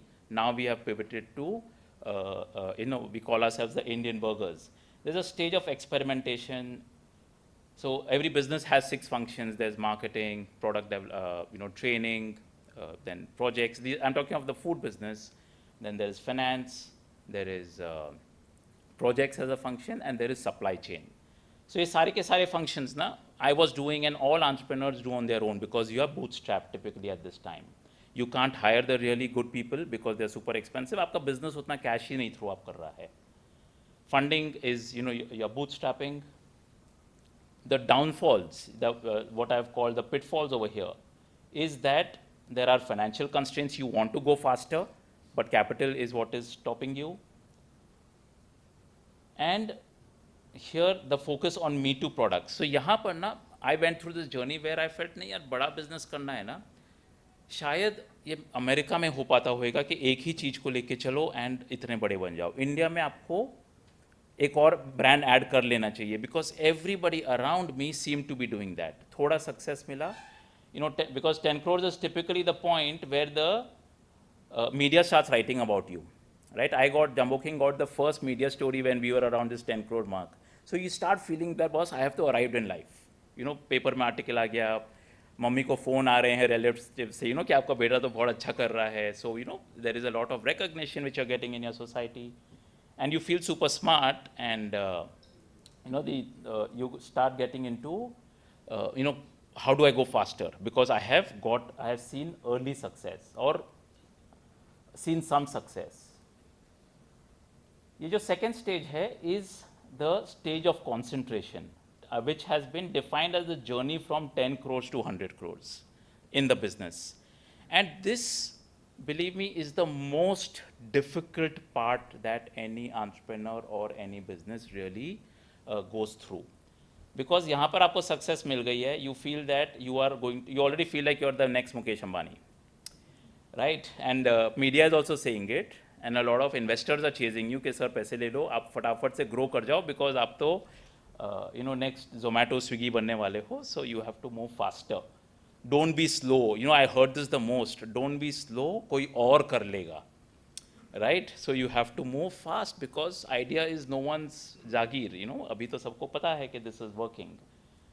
And this is the stage concentration, because 10 units of energy give 1 unit of output. That's why for me it was super frustrating. बहुत मेहनत कर रहे हैं, 1 से 10 फटाक से पहुंच गए, पर ये 10 से 100 I should always वो vision board वगैरह बनाते हैं हम. I don't know if you all have seen the Secret movie and all of that. तो vision board में लगा के रखा था. In my pocket I had 100 crore का check also written with the number and a date and all of those things, and things are not moving up because 10 units of energy is giving 1 unit of output. Team is mid-management, so they are not really they're mid-management obviously because they are also they can't function on their own. तो आपको उनको handhold करना पड़ता है. And then VC funding has come in. Now VC funding में क्या होता है? That valuation game है ये, right? So आपको अपनी value बढ़ानी है. अब value कैसे बढ़ाते हो? Is by giving fancy projections. कि ये तो जी 10 गुना हो जाएगा 3 साल में. And you have, as I'm an MBA student, I'm sure that, we all know how to, आप खुद बना लोगे शीट या फिर आपका कोई CA बना के दे देगा. They'll show projections. India इतनी बड़ी market है. We are now the most populated country in the world. And, dual income families हैं. घर पे कोई खाना नहीं बनाने वाला है. सब बाहर खाने वाले हैं. It's the next big thing. Food is going to work really well. So ये सब करके funding ले ली. Right? Now वो fund जब board meetings होती हैं, right? वो हर quarter वो बोल रहे हैं कि आपने तो बोले थे next year इतने stores, next quarter इतने stores जाएंगे, हो नहीं रहे हैं. Right? And 1 साल निकल गया, हो नहीं रहा है. 3rd year हो गया, 2nd year हो गया, हो नहीं रहा है. And that is where you start getting into self-doubt, because I think all of us as entrepreneurs, now I think we are honest to begin with. There are very few people who want to really cheat the investor whom they have brought on board. However, experience नहीं था, तो अपने तो projections बहुत fancy बना दिए, funding ले ली. अब the clock has started ticking. And the guy is saying that भाई फटाफट बढ़ाओ, मुझे exit चाहिए. Which is where you start making these mistakes. The pitfalls, the urge to expand geographically. So we were told भाई Bombay में नहीं रहो खाली, quickly get into a lot of the other cities, because that is what everyone else is doing. And what I realized that everybody else was doing it because all of them had made these fancy projections to their investors. Right? So suddenly the finance investor who does not know your business is starting to tell you कि आपको आपके business को कैसे चलाना है. Right? Why? Because he's saying, sir, आप जो projections दे रहे हो वो तो meet कर नहीं रहे हो. Right? So definitely you're doing something wrong. तो अब मेरी बात सुनो and मेरे हिसाब से करो. And I remember because I was like, यार बात तो सही है. गलती होगी तो मैं बोलूँगा सर आपने ही बोला था. इसके लिए हो गया. So अब you try to involve people into the mistake. But actually then what is happening is that आप company के लिए जो अच्छा है ना वो नहीं कर रहे हो. आपके board के लिए जो अच्छा है, आपके investors के लिए जो अच्छा है उसको आपको you don't want to say no to him. That's why you start doing a lot of things. So we expanded into Delhi, Hyderabad, Bangalore, Indore, Lucknow, Ahmedabad, Surat, Baroda, because inquiries तो बहुत आ रही हैं, but we realized supply chain is not working, it's not strong enough, marketing is not working, right? Then again self-doubt कि boss maybe there's something wrong with us. ठीक है, and ये सब के चलते I don't know why for us Bombay did not grow, which is supposed to be a very very large market. And so then the next solution is expand your product portfolio. Right? Product add करो जी. बड़ा पाव नहीं, आप Frankie भी add करो. आप उसमें समझो अभी मोमोज चल रहे हैं तो मोमोज भी ऐड कर लो. एंड ब्रेकफास्ट में कुछ होना चाहिए, पोहा भी ऐड करो. Because what has happened now is become a free for all. Right? हर आदमी आके आपको सिखा के जा रहा है आपको आपका बिजनेस कैसे रन करना चाहिए. Because you are suppose to be a rising star, which अभी जैसे हम कभी कभी होता है ना क्रिकेट में विराट कोहली फेल हो जाए तो we also start telling him कि यार इसको ऐसा शॉट खेलना चाहिए था. So, because we earn the right to advise people. I'm calling this a pitfall because what my study about McDonald's, Starbucks, Subway, Domino's, all of these people was ek cheez karo and keep on multiplying with that. And when they come into India, the same thing is working for them, right? India में आके उन्होंने कुछ अलग नहीं किया.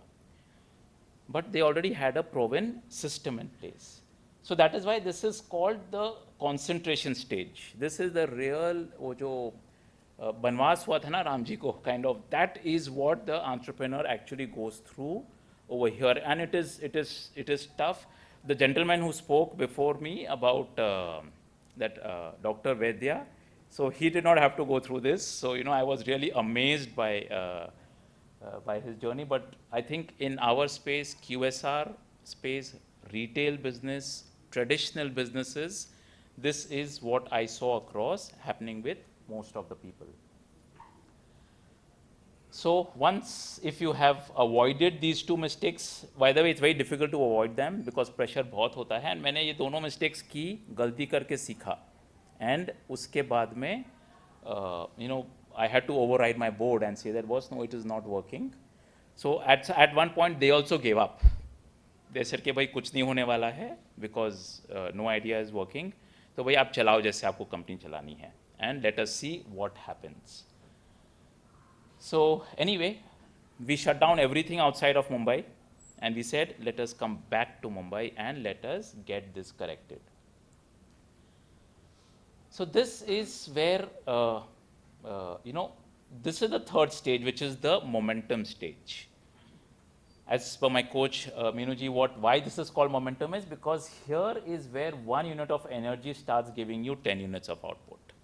यानी basically अब आपका business ना has got proven, right?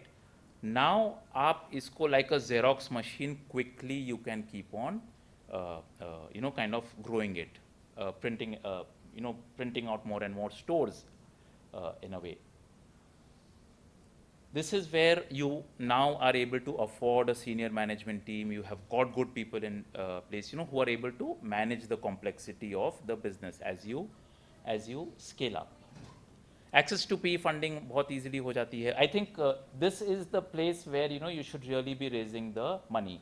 This is the most difficult part, ये 10 to 100 वाला, because वहाँ पर आपका खुद का business ही ना actually पका नहीं है अच्छे से, because it's not proven at scale. It is proven more at the conceptual stage.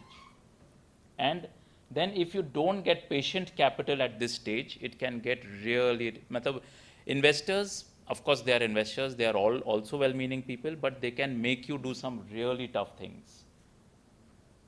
So you have access to PE funding, you can grow the business faster, and this is, I call this from the 100 to 1,000 crores ka stage.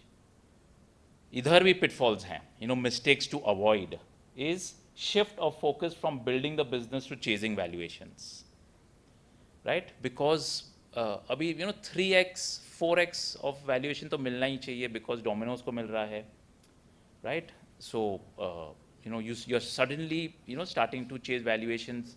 So now your secondary वाले यहाँ पर जो primary में आए थे वो secondary exit मांग रहे हैं, right? So उनको आपको exit दिलवाना है. आपने उनको बहुत अच्छी रोजी पिक्चर बुला के लाया था, अब बोल रहे हो भाई अभी हमारा माल बिकवाते टाइम वही सेम रोजी स्टोरी कंटिन्यू करो. Why you saying that multiple 2 time, ये 3 time नहीं रहेगा, 2 time होना चाहिए, because there is some level of expectation which has got built in. But you have to be very careful as a business owner, because आप जिसको ला रहे हो अंदर, he is the one who is going to now be part of your journey from this 100 to 1,000 crores, and you need to make sure that they get a very good return on their investment.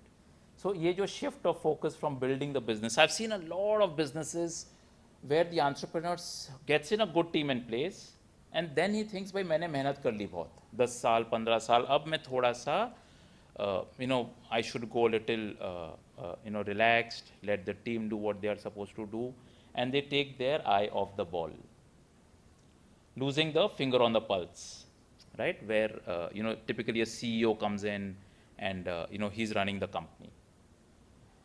So avoid these things, and I think then what happens is now the part where the really exciting part of India being such a large country. So like for us, for Jumbo King, someone asked me कि भाई आपको क्या लगता है कितने stores डालेंगे? So I say that Domino's का stated data available है that they are looking India as a market of 3,000 stores. So I say यार अगर Domino's 3,000 store डालेगा तो Jumbo King we should be able to put 10,000 stores because आप pizza शायद महीने में एक बार खाओगे, but a 99 rupee burger and Coke people are going to have at least once a week, right? So the market is much larger. Capex for a Domino's stores is about 75 lakhs to a crore. Jumbo King store डल जाता है about 25 से 30 लाख में. So even in a small city like Jalgaon, right? Domino's शायद एक store डालेगा, but Jumbo King वहाँ पर 3 से 4 store डाल सकता है. So what happens is a lot of the understanding of the business, starts to come in here. But I wanted to actually add one thing that with my business coach, Meenu ji, so I said, that ये $1 billion game दिख रहा है, बहुत मजा आने वाला है. Now ये होता है, but how fast do you push the business? Right? This is a really important piece that I wanted to share over here is, if, so again MBA students, हम लोग फटाफट calculator निकाल के working चालू कर देते हैं. I said, if we grow at 60% CAGR, 60% annualized, so 100 से 1000 पहुंचने में 5 साल लगेगा. If we grow at about 26% CAGR, slower growth, we will take about 10 years to get from here to here. So some good years, some not so good years, 40% CAGR, about 7 साल में हम यहाँ से यहाँ पहुँच सकते हैं. Now the beauty of this whole thing is, because I am actually kind of going through this whole thing, the temptation कि बहुत fast grow कर जाओ. So for us to get from here to here, we have to be present only in 4 cities, Mumbai, Delhi, Bangalore and Hyderabad. We don't need to open a 5th city, but the temptation is कि नहीं बहुत सारे शहर open कर लो. Right? So I just feel that people actually make a mistake by opening a lot of those cities because marketing spends are really important in a business like ours. And I think for each one of you all in your respective business, you all will have to figure out what is the the finger on the pulse that is required to make it larger. And then वो 100 से 1000 भी होगा, 100 से 10,000 भी होगा. The world is your oyster literally, because you have achieved scale and build a business. And then that is when people will start saying, अरे McDonald's कर सकता है because वो McDonald's है. I am waiting for the stage where people say, हाँ Jumbo King वाले कर सकते हैं because वो Jumbo King है यार, अपने कैसे करेंगे? Because there is, एक idea था उन्होंने ले लिया, and now there is, what are the other ideas? While I feel India में कम से कम 10 ऐसे food brands बनेंगे which are going to become $1 billion companies. And we do hope to kind of go out and do that, and that is how I think we have a huge this Indian sentiment inside us. We do believe that we will quickly become the 3rd largest economy and then the 2nd largest economy, for which there have to be hundreds of businesses which get laser sharp focused on one thing and become really good at that, because that is how we will become so big. Why is it that so many brands come out of America? आप shoes में ले लो, Nike, Adidas, food में ले लो, Apple, iPhone भी वहाँ पर बना, Tesla भी वहाँ पर बना. Everything is happening over there, and I would seriously recommend. There's this book called Focus by Al Rice and Jack Trout.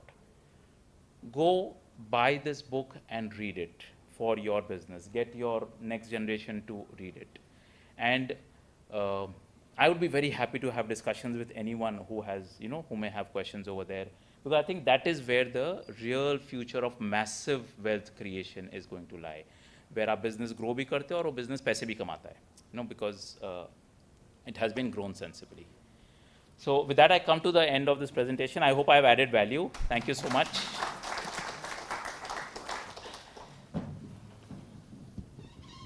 Thank you, Dheeraj. Any questions for Dheeraj?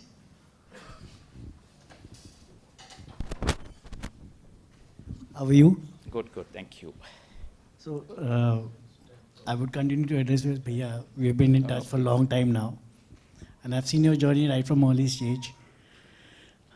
from an outsider's perspective, and I've been a Vada Pav fan, needless to prove it, but your twist pivot to burger has been a very good surprise for me.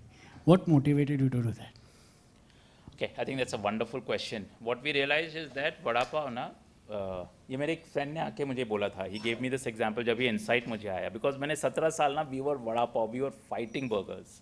So no, वो अंदर एक को DNA में घुस गया था और हम बर्गर बन जाएंगे तो हमने तो हार मान ली, right? We have to continue being vada pav, while most of our growth has happened after we moved. Right, we have clocked an average growth rate of about 60% for the past 5 years, COVID included. Right, so आपने ये Epigamia yogurt का नाम सुना है? Yes. Right, so that guy had come to me, and Rahul है उनका नाम. He said, we want you to carry our product at all the Jumbo King stores. You have come out with a smaller pack. I said, let us see. हम बात कर रहे हैं, कैसे बैठेगा, price क्या है, etc. And then, as a conversation, he just said, "Yes, तेको पता है ये actually है क्या?" I said, "Yeah, Greek yogurt. What a brilliant idea, तुमने insight कहाँ से मिली बता भाई, you might have gone to Greece, you might have seen something over there to get this insight." So his answer was, it really shook me. He said, "ये actually Shrikhand है." I said, "What?" Suddenly मेरे लिए वो product के लिए इज्जत एकदम कम हो गई. So I was like, "Shrikhand है?" He said, "Yeah, this is Shrikhand." Now, अगर मैं इसे श्रीखंड बोल के लॉन्च करता ना, तो इसको कोई नहीं खरीदता.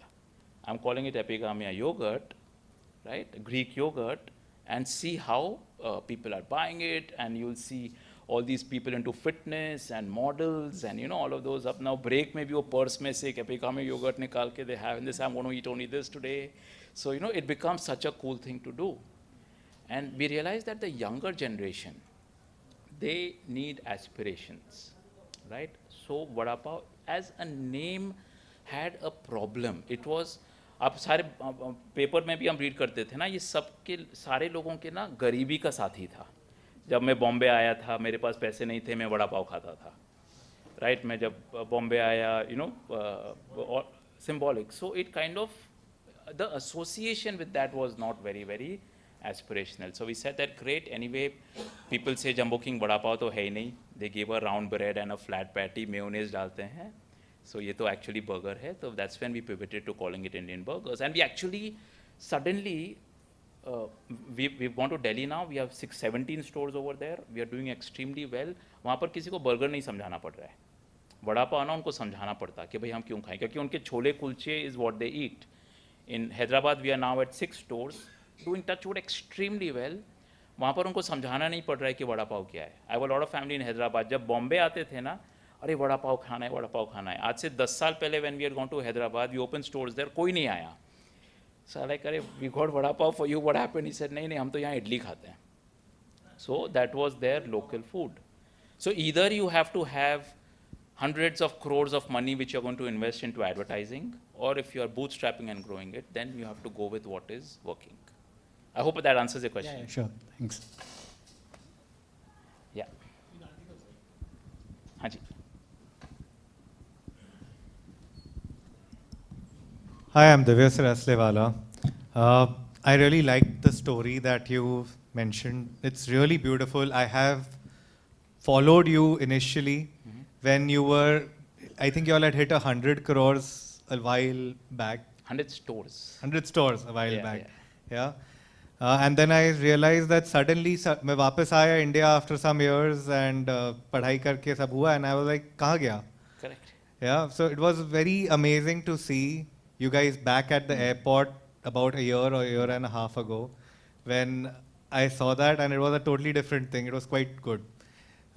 What I would want to ask you is how you found a business coach, how you decided on one business coach versus the array of coaches that you see all around. Yeah, that was quite a thing.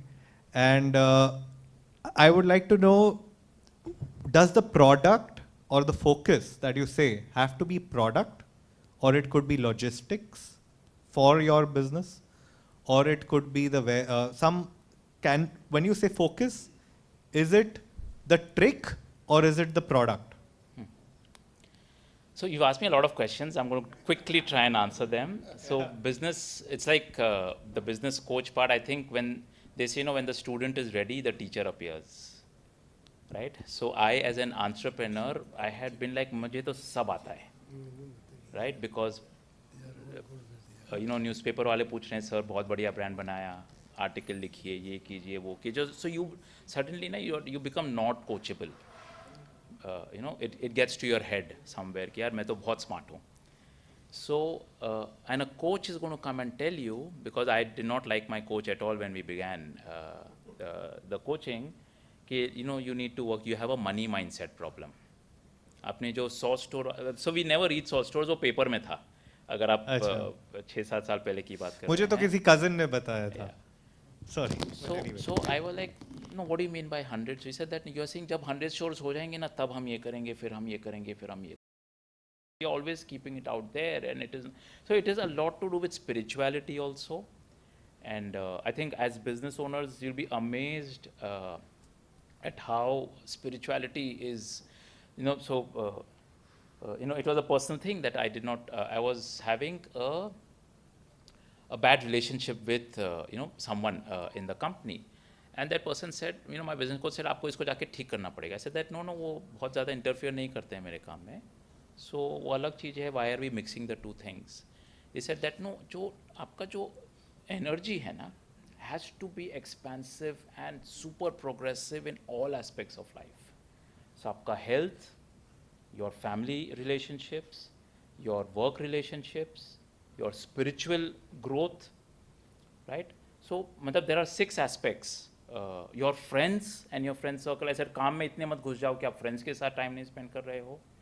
Your society, the kind of, and in fact, the amazing work that is happening over here that, of course I know about it through Suraj, and I always compliment him for how he takes out time for all of these things, something to really learn from.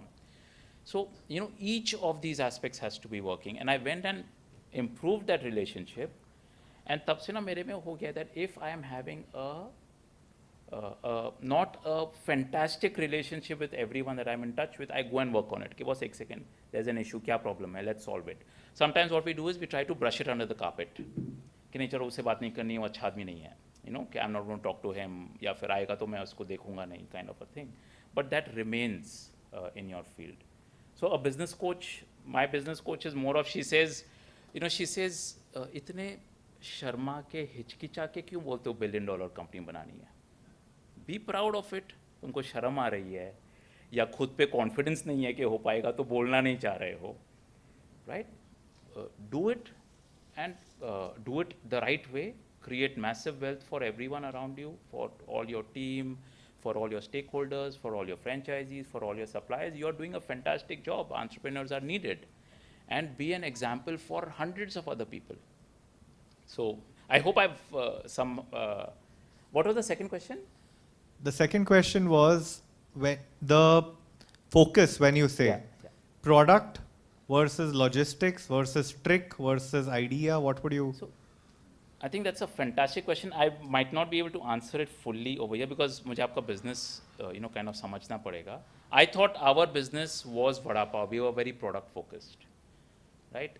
But actually we were the best food for people on the go when they're snacking and they are in a hurry to get somewhere.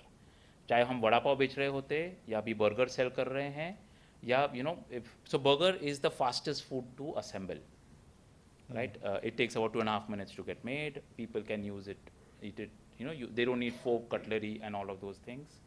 So ये सब चीज़ समझते समझते ना बहुत time निकल जाता है. That is where that 10 to 100 की journey में the understanding happens. So it's like we are looking at pizzas. Domino's भी पिज़्ज़ा बेचता है, पिज़्ज़ा भी पिज़्ज़ा बेचता है, right? Because I had met Ramdev Agrawal ji of Motivational Agrawal. In fact, he's the one who launched this book.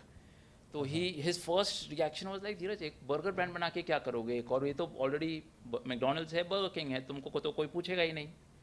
So I said, sir, बहुत बढ़िया question है, मैं answer करूँ? तो he said, हाँ मुझे बताओ कि why would anyone come to Jumbo King? I said, see, जैसे पिज़्ज़ा का मैंने एग्जाम्पल लिया, पिज़्ज़ा हट में हम जाके बैठ के खाते हैं वहाँ पे, राइट? डोमिनोज हम घर पे बुलाते हैं pizza, right? Even my 10-year-old kid when he was 10 years old, now he is 18, वो यू नो मॉल में हम जाते थे ना, वहाँ पर डोमिनोज भी था, पिज़्ज़ा हट भी था. ही सेड डैडी पिज़्ज़ा हट जाना है. अच्छा क्यों, घर पे तो डोमिनोज के लिए जिद कर रहा था. तो ही सेड दैट नहीं, मॉल में आए हैं ना, so over here we have to sit and eat, we will go to a Pizza Hut. And घर पे it was always a Domino's. So we said that now, that is why reading this book Focus is super important. Categories and be the leader in that subcategory. So in the burgers we said there is a McDonald's at Burger King, वो 2000 square feet के store डाल रहे हैं, आप जाते हो बैठ के खाते हो, they're giving the whole experience. We are literally recreating a new subcategory called on the go burgers. Where people will be like, अरे बॉस मेरे को जल्दी में है, I have to go for a meeting or to attend a college, a class, or catch a flight, or whatever. I need to quickly eat something. So McDonald's में नहीं जाना है यार वो, so they come to a Jumbo King and it is working really well. We have proof where in Delhi it's a new market for us. We have a store bang opposite a McDonald's store. And वहाँ पर हमारी 150 square feet की दुकान, it does साल का about 2 crores का sale. और 150 square foot की दुकान. So like Delhi, they don't know Jumbo King, but उनको बात समझ में आ गई ना without advertisement की, we know that we have something working. And the differentiation is clear. They say हाँ बैठ के खाना हो, friends को 4 घंटे बिताने, 2 घंटे बिताने हैं, तो वो AC में जाके बैठ गए and वहाँ पर वो एक फ्राइज़ मंगवाएंगे and वो आधे घंटे तक 1 घंटे तक खाएंगे, फिर जाके एक फ्राइज़ और लेके आ जाएंगे. While when on the go, they quickly buy a Jumbo King and they move on. So food on the go. So ये सब ना धीरे धीरे आप जब बिजनेस में घुसोगे, why you the for each one of us it should be whatever segment I am operating in, I have to be in the top 2-3. And if that segment is taken away, then I will have to create a new segment within that market. So थोड़ा loaded है, मेरे को तो बहुत time लगा ये समझने में, but सोचने के लिए बहुत है अभी. Yeah. So read Focus by Alrais, and ये आदमी की जितनी बुक्स है ना सारी आप रीड कर लो. How do you spell it? Alrais? ALRIES. In fact, I am collaborating with his daughter. His name is Alrais. Alrais just passed away about 6 months ago, to write a book on Indian case studies, on Indian businesses which are very, very laser sharp focused and have built amazing money, amazing wealth for people. Right? Because I think there's a lot of work which is happening. And ये narrative ना अभी शुरू हो रहा है, where एक चीज़ करो and be the best at it all over India, and then try and go all over the world, instead of trying to do 10 things. And so people say in the food business, I want to own a share of the stomach. Right? I think it's a flawed philosophy. It's better to own one particular product and the need. Like I love this person, Kishore Biani ji, and it really pains me to see what he went through, because I remember there was a time मैं रोज सुबह उठता था ना, I should read the paper, एक नया format launch हुआ, फिर एक नया format launch हुआ, फिर एक नया format launch हुआ. Now like यार Alrais तो कुछ और ही बोलता है, right? Walmart in Sam Walton in America, उसने सिर्फ एक चीज़ लेके चला, which was Walmart. Why is this person doing 10 things? But obviously I could not go and tell him that आप क्या कर रहे हो, right? Because why would he listen to me? But it's, I think, so DMart is a great success going with with Focus, and see how it is giving results. Thank you. Thank you. Yes, I'll take one question. Dheeraj? Yeah. I'll take one question. Now, before we have one more speaker there, but like you said, no, we need to have one more interaction. We need to have one more interaction. What I want to share with you is this organization, Akhil Bhartiya Agrawal Sammelan, is a national organization with 65,000 members on the website. Wow. It has got representation in each and every state of India. In each and every state, we have a state president, we have city presidents, it is spread all over India. So now with you growing such business, I offer you the support of this organization all over India, whether it is in putting up shops, working together, working on raw materials, and what you said in your wordings, like, you need people with energy, with integrity, with whatever, all those 6 things which you're mentioning. We can work on those things, and I would prefer a Jumbo King being success than a McDonald's. Indian brand coming to a new level than anything else at all. So I offer you a hand of this organization, and we are 8 crore Agrawals in India. So let's have one more interaction, Suraj. Maybe one more meeting. Yes, please. Yeah. What we can do is, sir, we can have a webinar of his wherein he can explain the franchisee model that he has, which is like very profitable. Somebody can start with his first store and then keep growing in that city or wherever his expansion plans are, and we can do that webinar. Yeah. So for all the Agrawals. So that would be a good idea. We can work on many things together, please.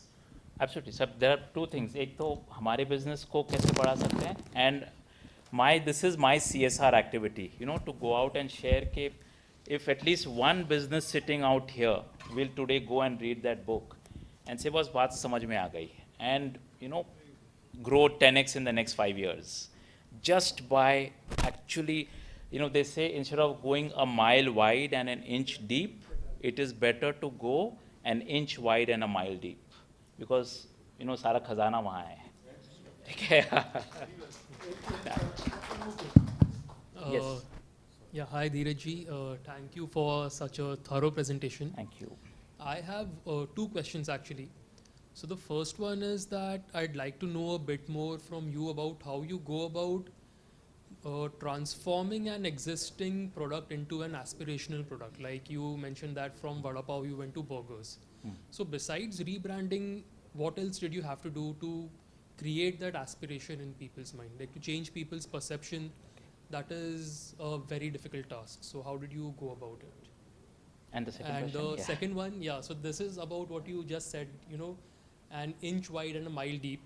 So how do you balance that approach, that of focus along with also being agile? Like for example, when KFC, it came to India, so they were pretty sure that they'll be selling their original recipe chicken, but that actually failed because people here did not like the taste at all. So they had to completely change the product itself. So it was only because that they were agile and they were in tune with what the market wanted that they were able to actually become a profitable brand in India. Okay. So I think there are, I'll just answer the second one first. So I think there are a lot of myths. I don't believe कि India में हर एक 10 kilometre पे या 100 kilometre पे taste change होता है. I think these are all myths that people have created to justify either their failure or to justify their getting into multiple products. I'm saying कि अगर Domino's के लिए market हर 100 kilometre पे change नहीं हो रहा है, so why is it that हमारे लिए वो change हो जाता है? Right? Because I have data. Right? Domino's sells exactly the same pizza. Their top 3 selling pizzas are the same all over the country. Okay? So I think ये जो सारे food में क्या होता है, बिकॉज सब रॉ इंग्रेडिएंट्स आपके पास आ रहे हैं, आप उधर कुछ भी कर सकते हो. There is no real machinery that you have to buy. So every problem का हल है नया प्रोडक्ट ऐड करो.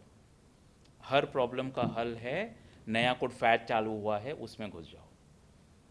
सो I think for us, yes, changing from vada pav to burgers was tough. We got a lot of flack from people. People said that they felt cheated. कि यार आप तो लड़ रहे थे, आप तो उनके साथ जुड़ गए. And but I think so the change was actually so easy. We had to, instead of plain buns, we had to add sesame seed buns. Instead of potato based garlic sauce, we got a mayonnaise based garlic sauce, and सब कुछ change हो गया. Actually फर्क सिर्फ उतना ही था. And so how do you position this against, let's say, Burger King or McDonald's? कि मतलब someone, let's say if we call it an aspirational product, why would someone choose X over Y? As I said, when the person is looking at sitting and eating, he chooses between a McDonald's and a Burger King.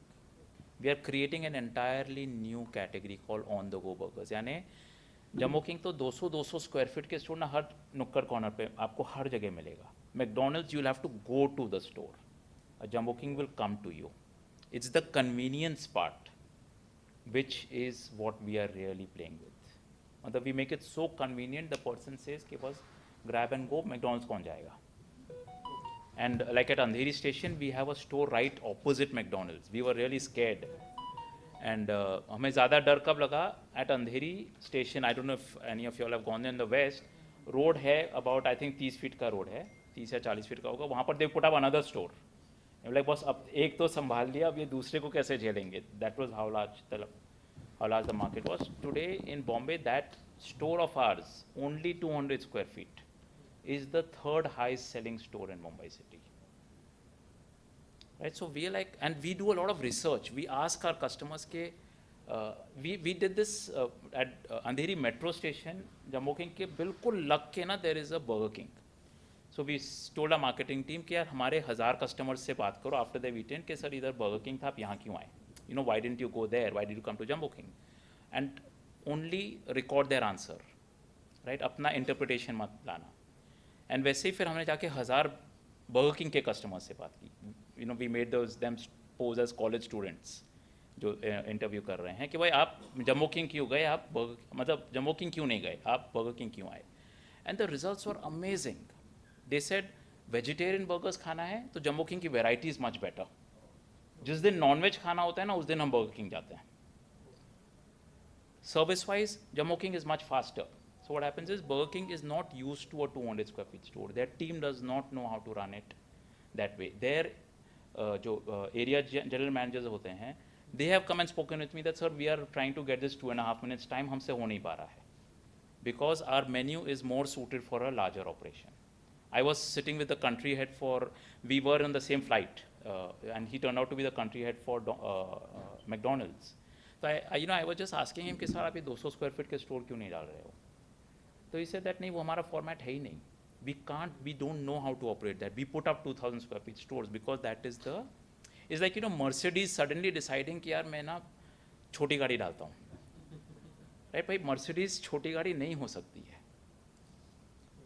Right, so a Tata will always do very well in their space. So we need to know what space you're operating it and then completely rule that space because both the spaces are very, very exciting. This is where focus comes in. This is where focus is required to understand why is it कि हम बिना डरे McDonald's हो, Burger King हो, कोई भी हो, we go and put up our stores and focus on what we are doing. We don't worry about यार वो क्या करेगा, वो price गिरा देगा, you know, because we know and then always be alert, never become arrogant, right? Keep on changing. We keep on innovating our own menu, right? So we मतलब burgers का कोई सोचे, you know, when they are on the go, and that is the category that we want to keep advertising and keep creating on the go, burgers on the go, burgers on the go, you know, literally make it into a thing.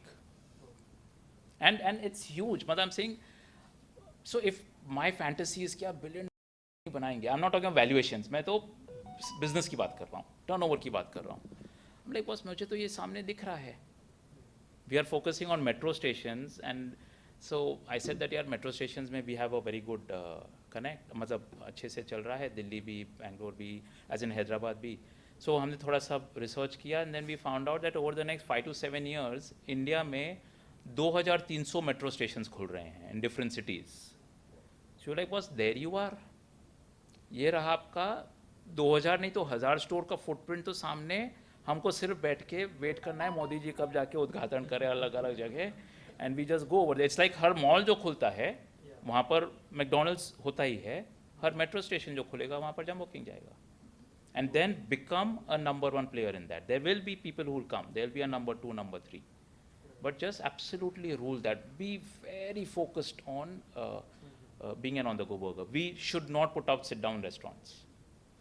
And try to, because छोटे-छोटे शहरों में ना वो मन करता है कि यार 500 स्क्वायर फीट का स्टोर डाल लेते हैं, वहाँ मैकडोनल्ड्स तो अगले 10 साल भी नहीं आ पाएगा. बिकॉज उनका केपेक्स है 7 से 8 करोड़ का, तो वहाँ पर उनकी वाइबिलिटी नहीं बैठेगी. But Jumbo King with 30 lakhs हमारी वाइबिलिटी बहुत क्विकली बढ़ जाएगी. Thank you so much. Thank you. I think I'm taking up a lot of time. Thank you, Dheeraj ji. Now we invite our next speaker, Mr. Shatul Gupta ji. Today he will explain to us the wealth I request creation. no one to go, please. Please, through no one to move. insurance. Last speaker, just 10 minutes more, please.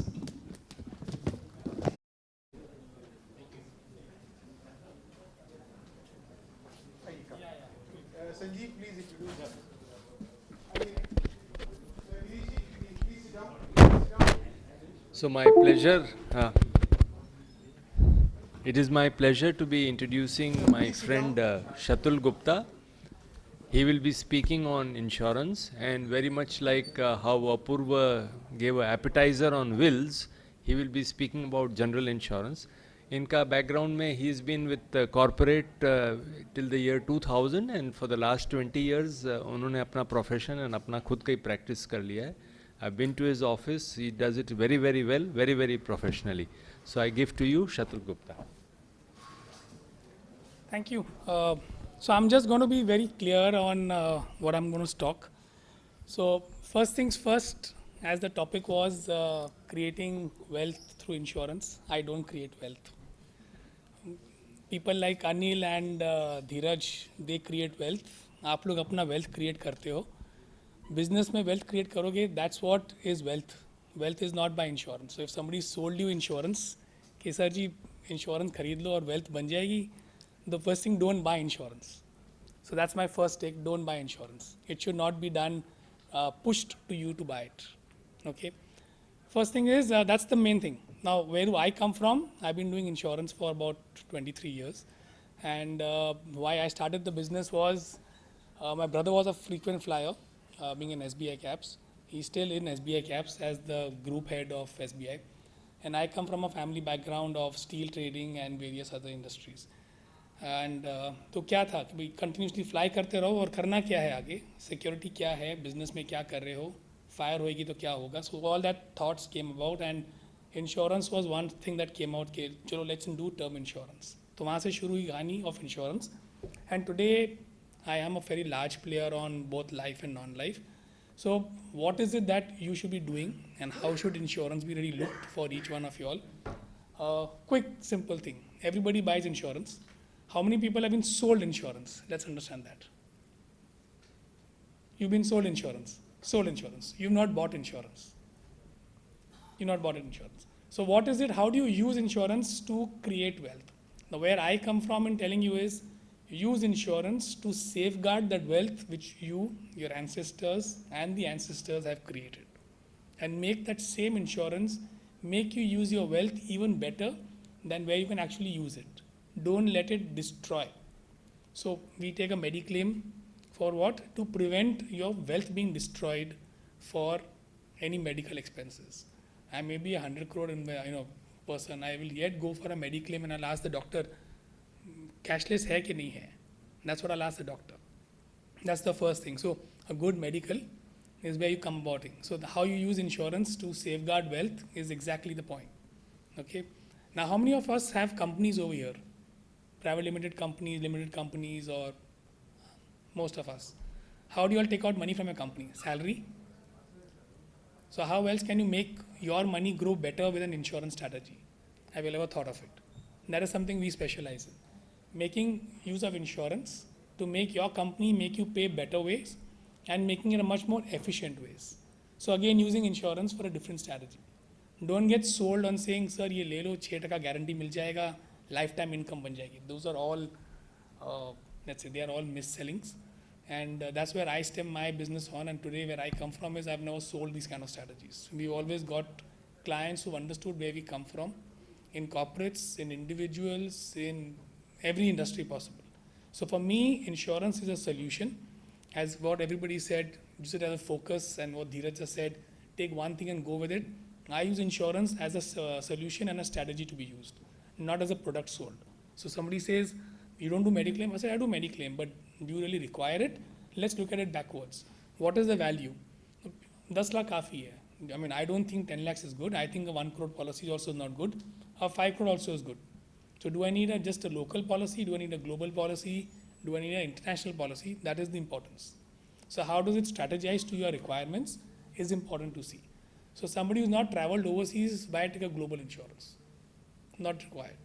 So that's how you start working on why insurance strategies. And that's where I come from is, you have to pick on ideas. You have to pick on the same product. The same term plan can be taken as a key man, as a life cover, as a security, as a pledge towards a banking guarantee for yourself, can do for 10 things for you. So how do you look at it? Is each one to his own. And that's where I, when I meet people, I service some of the largest families in India. A few of these Forbes 50 companies in India are also my client base. I work with the promoters, I work with the corporates, and also individuals. My smallest client, I don't distinguish. My smallest client is a person who pays me 5,000 rupees a year. So client is a client. And I started the business with my first client who gave me 10,000 rupees. And that same client today has a policy which is worth about 100 crores. So that's how it starts. So you never define insurance as a product sale. So again, go back, see the amount of policies you got. If you got 100 policies or a family, sit back and see how many policies do you really require. We have gone about telling people cancel all the policies and just take one single policy. Be it a ULIP, be it a traditional plan, or be it anything. Now, how can you use these products to build larger corpuses of wealth?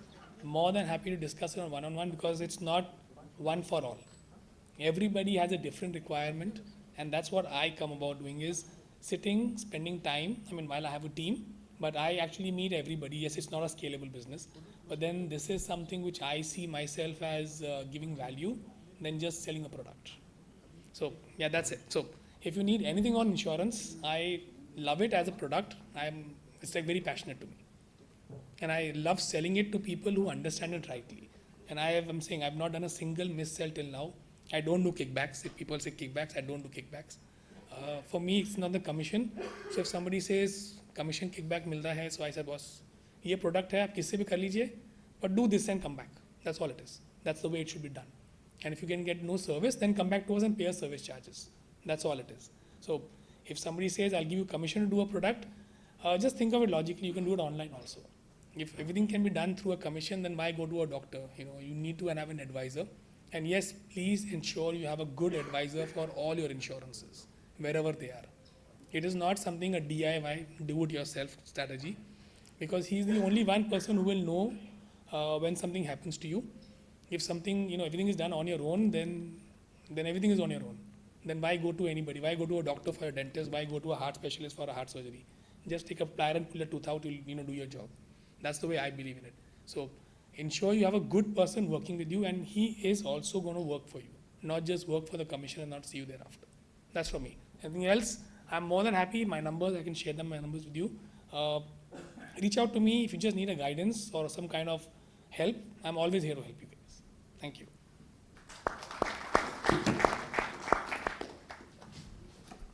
Thank you, Mr. Gupta. I would like to invite Anil Murarka ji. Just 1 minute. Before he comes, I'll just add one thing. Today, our chief guest for the program is Anil Murarka. I thank him for accepting and being over here with us. Anil Murarka is the managing director of Miracam Industries, making specialty chemicals for textiles. Not only that, he is a very great philanthropist. If you go to his Facebook and see, he does so many things, it is absolutely unbelievable. And he has got a lot of interest, whether it is in student welfare, education, nature, and whatnot. So I invite him to speak to us for a few minutes.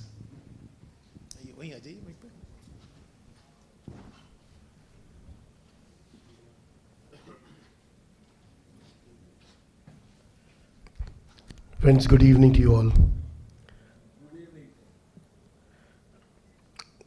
दोस्तों, आज यहाँ जो कुछ भी सुना, सच में आपको बोलता हूँ, दिल से बोलता हूँ, ऐसे लग रहा है मैंने ज़िंदगी में कुछ नहीं किया. आपने इंश्योरेंस की बात की, जंबो किंग वाले भाई साहब कुछ और समझा के गए.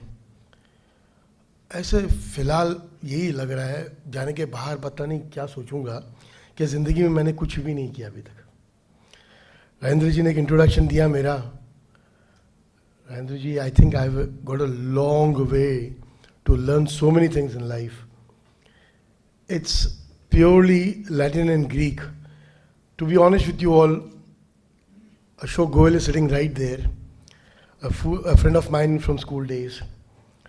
This man who talks to you before you right now, a backbencher, a hooligan, a spoiled brat, ये सब नाम से टीचर्स मुझे बुलाती थी उन दिनों. I'm not kidding, I'm honest.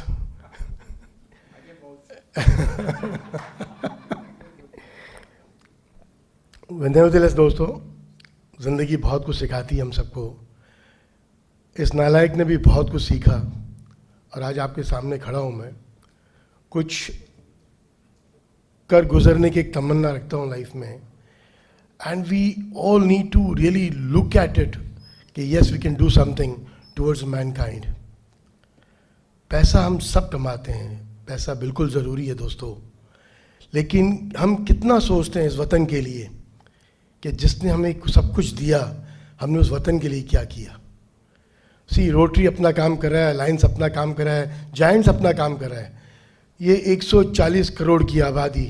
अभी बीच में recently a week back I was told by Milind Deora कि India has surpass China also in the population. हम सब अगर ये प्रण लें कि हमें कुछ ना कुछ इस वतन के लिए करना है. It's not only about Modi ji. ये देश हमारा, एक टाइम था जब इसको सोने की चिड़िया बोलते थे. वो दिन दूर नहीं दोस्तों, जिस दिन हम सब ये कफन बांध लें कि हमें कुछ देश के लिए करना है. ये देश फिर सोने की चिड़िया कहलाएगा. And trust me, it is possible. Nothing is impossible here. Mahendra ji, मुझे लगता है माइक बंद करने की जल्दी है इनको. वेल फ्रेंड्स, आज इस गैदरिंग में औरतों को मैंने बहुत कम देखा. Let that number be increased. We are all here today because of this ladies out there.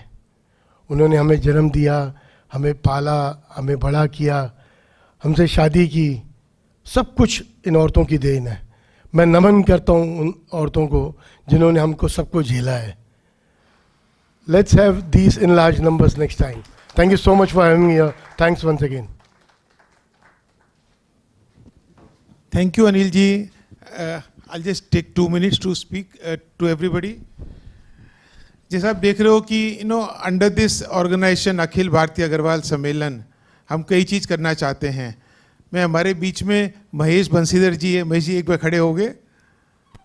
Mahesh Bansidhar जी हमारे अखिल भारतीय अग्रवाल सम्मेलन थाना कमेटी के चेयरमैन हैं. मैं बम्बई का हूँ, ये थाना के हैं. तो thank you for coming all the way from there. ये संस्था के अंडर हम जो अपॉर्चुनिटी दे रहे हैं, want to work with everybody. We want to solve all the problems of the community. I request everyone to come forward. हम आज ये संस्था तो भले 40 साल पुरानी है, लेकिन बम्बई में 10 साल से हम सबको साथ में जोड़ना चाहते हैं, साथ में मिलके काम करना चाहते हैं. Weather it is children marriages, whether it is going on tours together all over India where we have not gone, whether it is taking people who cannot go alone for tours together, whether now we started this business, third time we are doing this program, calling such speakers. आज अनिल जी ने कहा, it is, we are all amazed कि ऐसे चीज़ हो रही है. अपने बच्चे लोग को चाहता हूँ कि आगे आइए, सुनिए. I would like to thank Suraj for getting such speakers. So ऐसी opportunity continuously देते रहेंगे, but please keep coming. Without your presence, your support, we will not be able to do anything. I also invite everybody who wants to come forward to be part of the closer committee. We are not only doing this, we are doing many, many more things. Who wants to give little more time, few hours more in a month, you can be part of the closer committee, more interaction. It's not only business. I'm willing to take on any requirement of the community to solve the problems and to keep moving forward. मैंने अभी धीरज को ये बोला, why not give businesses to all of us? Come forward, जिसको करना है. एक jumbo king का खोलना है, अकेले खोलिए, 4 जने मिलके खोलिए. Let's take it forward. If someone is making some raw material which he needs, give us the opportunity. So there are many, many things which we can keep doing. We will keep having such meetings monthly, calling unique speakers. और कोई अच्छा लगे, उसको वापस सुनना चाहते हो, वापस बुलाएंगे. आप कई लोग लास्ट टाइम शायद आए थे, नहीं आए थे, I don't know, but I can tell you, we had one speaker last time, Narendra Agarwal, president of Kotak Mahindra bank all India. He spoke on tips on how to not lose your hard-earned wealth. People were amazed with what he was talking with his experience. He wants to come again 2-3 times. Today he was out of Bombay, so he could not come. So ऐसी चीज सबको मौका देंगे सुनने की. Please keep coming in larger numbers. And enjoying, and those who want to be part of the closer committee, contact us and we will work together. I'll now would like to hand over to our President Shivkant Khetan for his guidance. I am nowhere to guide anyone. I am very small. Rajendra जी ने जो अभी कहा है कि जिसको भी हमारी committee join करनी है, ऑल आर वेलकम. दोस्तों, ये जो बिजनेस मीट की आइडिया आई कहाँ से? हम अग्रवाल लोगों के ब्लड के अंदर बिजनेस है, एक एक पाई का हिसाब दिमाग के अंदर चलता है. ये आइडिया आई क्यों? क्योंकि कितने फेलियर्स हमने देखे हैं, हमारे कितने अग्रवाल फेलियर्स हो रहे हैं बिजनेस के अंदर, कितनों को लॉसेस हो रहा है, वो क्यों हो रहा है? हम लोगों ने इसके बारे में डिस्कस किया. राजेंद्र जी आइडिया लेके आए कि भाई इसका सॉल्यूशन क्या. हम ऐसे ऐसे स्पीकर्स लेके आए जो ऐसी जर्नी से गुजरे हुए हैं, जिन्होंने ऐसा फील्ड देखा है, तो वो अपना एक्सपीरियंस आप लोगों से शेयर करें और हम उनसे कैसे बच सकते हैं. आगे फ्यूचर में हम अपने बच्चों को क्या बता सकते हैं कि भाई आप ये मत करिए. हमारे बोलने से नहीं होगा, लेकिन दूसरे के बोलने से हमारे बच्चे ज़रूर सुनते हैं. तो मैं चाहता हूँ कि हम अपने बच्चों को लेके आएँ ऐसी मीट के अंदर, उनको बताएं, उनको सुनाएं जो स्पीकर बोल रहे हैं. आज ये जितने भी स्पीकर्स ने कहा उसका एक सारांश मेरे दिमाग में समझ में आया. कोई भी काम करो, कोई भी काम करो, लेकिन उसमें लगे रहो. हम क्या सोचते हैं, कोई काम किया 2 4 6 महीना किया छोड़ दिया. क्यों नहीं कर रहे हो यार? मज़ा नहीं आया. अरे यार, कोई मूवी देख रहे हो तुम, जो मज़ा आएगा. आप जो काम कर रहे हो इट्स अ प्रोसेस में हमेशा सजा रहती है. मज़ा तो आपको एंड रिजल्ट में आता है. तो we have to see the end result. अगर आपका एंड रिजल्ट बढ़िया होगा, आपको मज़ा ज़रूर आएगा. आज किसी ने बहुत बढ़िया कहा है कि 2 4 कदम चलने को चलना नहीं कहते, 2 4 कदम चलने को चलना नहीं कहते, जो मंजिल तक ना पहुँचे उसे रास्ता नहीं कहते. तो दोस्तों, हमें मंजिल तक पहुँचना है और हमें उस मंजिल को पहुँचने के लिए जो सज़ा काटनी. आज अगर किसी पत्थर पे छेनी से वार किया जाए तो उस पत्थर को क्या मज़ा आता है? नहीं आता है. लेकिन उसे पता है जब मुहूर्त में बदलेगा तो लोग बोलेंगे वाह क्या शानदार चीज़ बनी है. तो दोस्तों, ये जो सारांश मैंने यहाँ से सब स्पीकर से कलेक्ट किया, जो इन्होंने क्या अपने जम्बो किंग वालों ने जो कहा, धीरज जी ने, कि शुरू से जो उन्होंने अपनी जर्नी स्टार्ट की, जो वैद्या जी ने कहा कि फेलियर कितने बार देखे, धीरज जी ने देखे, लेकिन उन्होंने छोड़ा नहीं, वो काम करते गए. और आज देखो, आज वो इस मुकाम पे पहुंच गए हैं कि आप उनको एज ए स्पीकर सुन रहे हो. तो वाई नॉट यू? हम हमारे बच्चे और हम क्यों ना बने कि हमको स्पीकर्स के लिए बुलाए हुए लोग. आप क्यों नहीं बन सकते? हमारे में भी वो कैपेसिटी है. हम भी तो वही उसी वंशज के हैं. हम सब अग्रसेन महाराज के वंशज के हैं. वही खून हमारे में भी दौड़ रहा है. कोई नया खून नहीं दौड़ रहा है, वो सेम ही खून है. वही डीएनए हमारे में अंदर भी है. लेकिन हमारे अंदर कंफर्ट लेवल इतना आ गया है, ऑफिस में गए, एसी चालू किया, बैठ गए, जितना काम हुआ हो गया, वापस घर पे इवनिंग को आ गए, जो हुआ सो हुआ. बट जैसा अभी इन्होंने कहा कि हमें कई चीज़ें देखनी पड़ती है, कई चीज़ों को अवॉइड करना पड़ता है और कंफर्ट जोन से बाहर निकलना पड़ता है. आगे बढ़ना है तो कंफर्ट जोन से बाहर निकलना पड़ेगा. सुनील जी, आपका लड़का कहाँ है? दिव्या, वो मैं आपको बोल रहा था कि जो कंफर्ट जोन आज आपके पापा ने क्रिएट किया है, that was a comfort zone. आज आप इस मुकाम पे पहुँचे हैं कि जिसमें already, not you but most awfully, मैंने भी जब टेक ओवर किया था फादर का business, we were in a silver spoon. लेकिन जब तक हम अपने कंफर्ट जोन से बाहर नहीं निकलेंगे, हम कुछ नया करके दिखा नहीं सकते.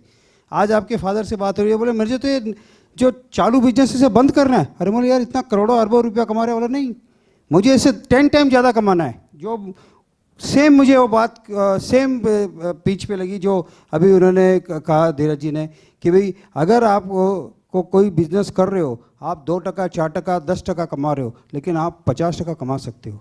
Y not do some new experiment. तो दोस्तों, वो एक्सपेरिमेंट करने की हमारे अंदर क्षमता है, लेकिन हमारे अंदर वो करने की जो कंफर्ट जोन निकल के बाहर आवे, वो इंक्लिनेशन नहीं है. वो इंक्लिनेशन पैदा करें और मुझे लगता है कि हम सब कर सकते हैं. और ऐसी बिजनेस मीट जो है ये हम कंटिन्यू करते रहेंगे, हर महीने होगी ये. और एक सेक्रेटरियल अनाउंसमेंट के लिए मैं हमारे अजय जी को ऊपर बुलाता हूँ कि आगे का जो सेक्रेटरियल अनाउंसमेंट करे. Thank you. और हमारे जो अखिल भारतीय अग्रवाल सम्मेलन कमेटी के जितने मेंबर हैं, मैं सबसे रिक्वेस्ट करूँगा एक बार मंच पे आ जाए ऑल आर रिक्वेस्टेड प्लीज़। मैं एक एक का इंडिविजुअल नाम लूँ, इससे अच्छा सब हमारी जो मैनेजिंग कमेटी है, सेंट्रल मैनेजिंग कमेटी के सब है। महेश जी प्लीज़, आप, अरे आप तो हमारे कोहिनूर के हीरे हो, आप तो आ जाइए। अरे आइए। मैनेजिंग कमेटी मेंबर तो हम सभी हैं, जहाँ इतने बैठे हैं सब मेंबर हैं। दोस्तों, मैं इन लोगों को इसलिए ऊपर बुलाया है कि हम 1, 2 या 4 जनों के प्रयास से कभी कुछ नहीं होता। एक ये हमारा सब लोगों का मिला जुला प्रयास है। आज मैं महेश जी के बारे में बोलूं, महेश जी ने थाना के अंदर डंका बजा दिया है। आज इन्होंने इतना बढ़िया वन मैन शो पूरा हैंडल करते हैं वहाँ पर। आज ये इतने लोगों को इनवाइट करते हैं, इतने प्रोग्राम करते हैं। वैसे हमने ऑलरेडी 10 ब्रांचेस खोल दी है।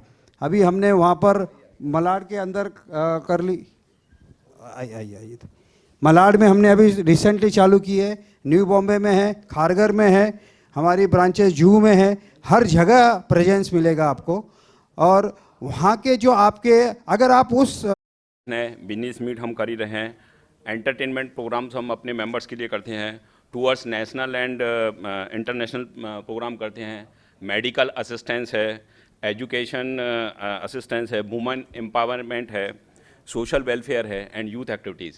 सो आप लोग सब अगर जो मेंबर्स नहीं हो वो भी मेंबर्स बन सकते हैं, फॉर्म बाहर हैं और जुड़ सकते हैं।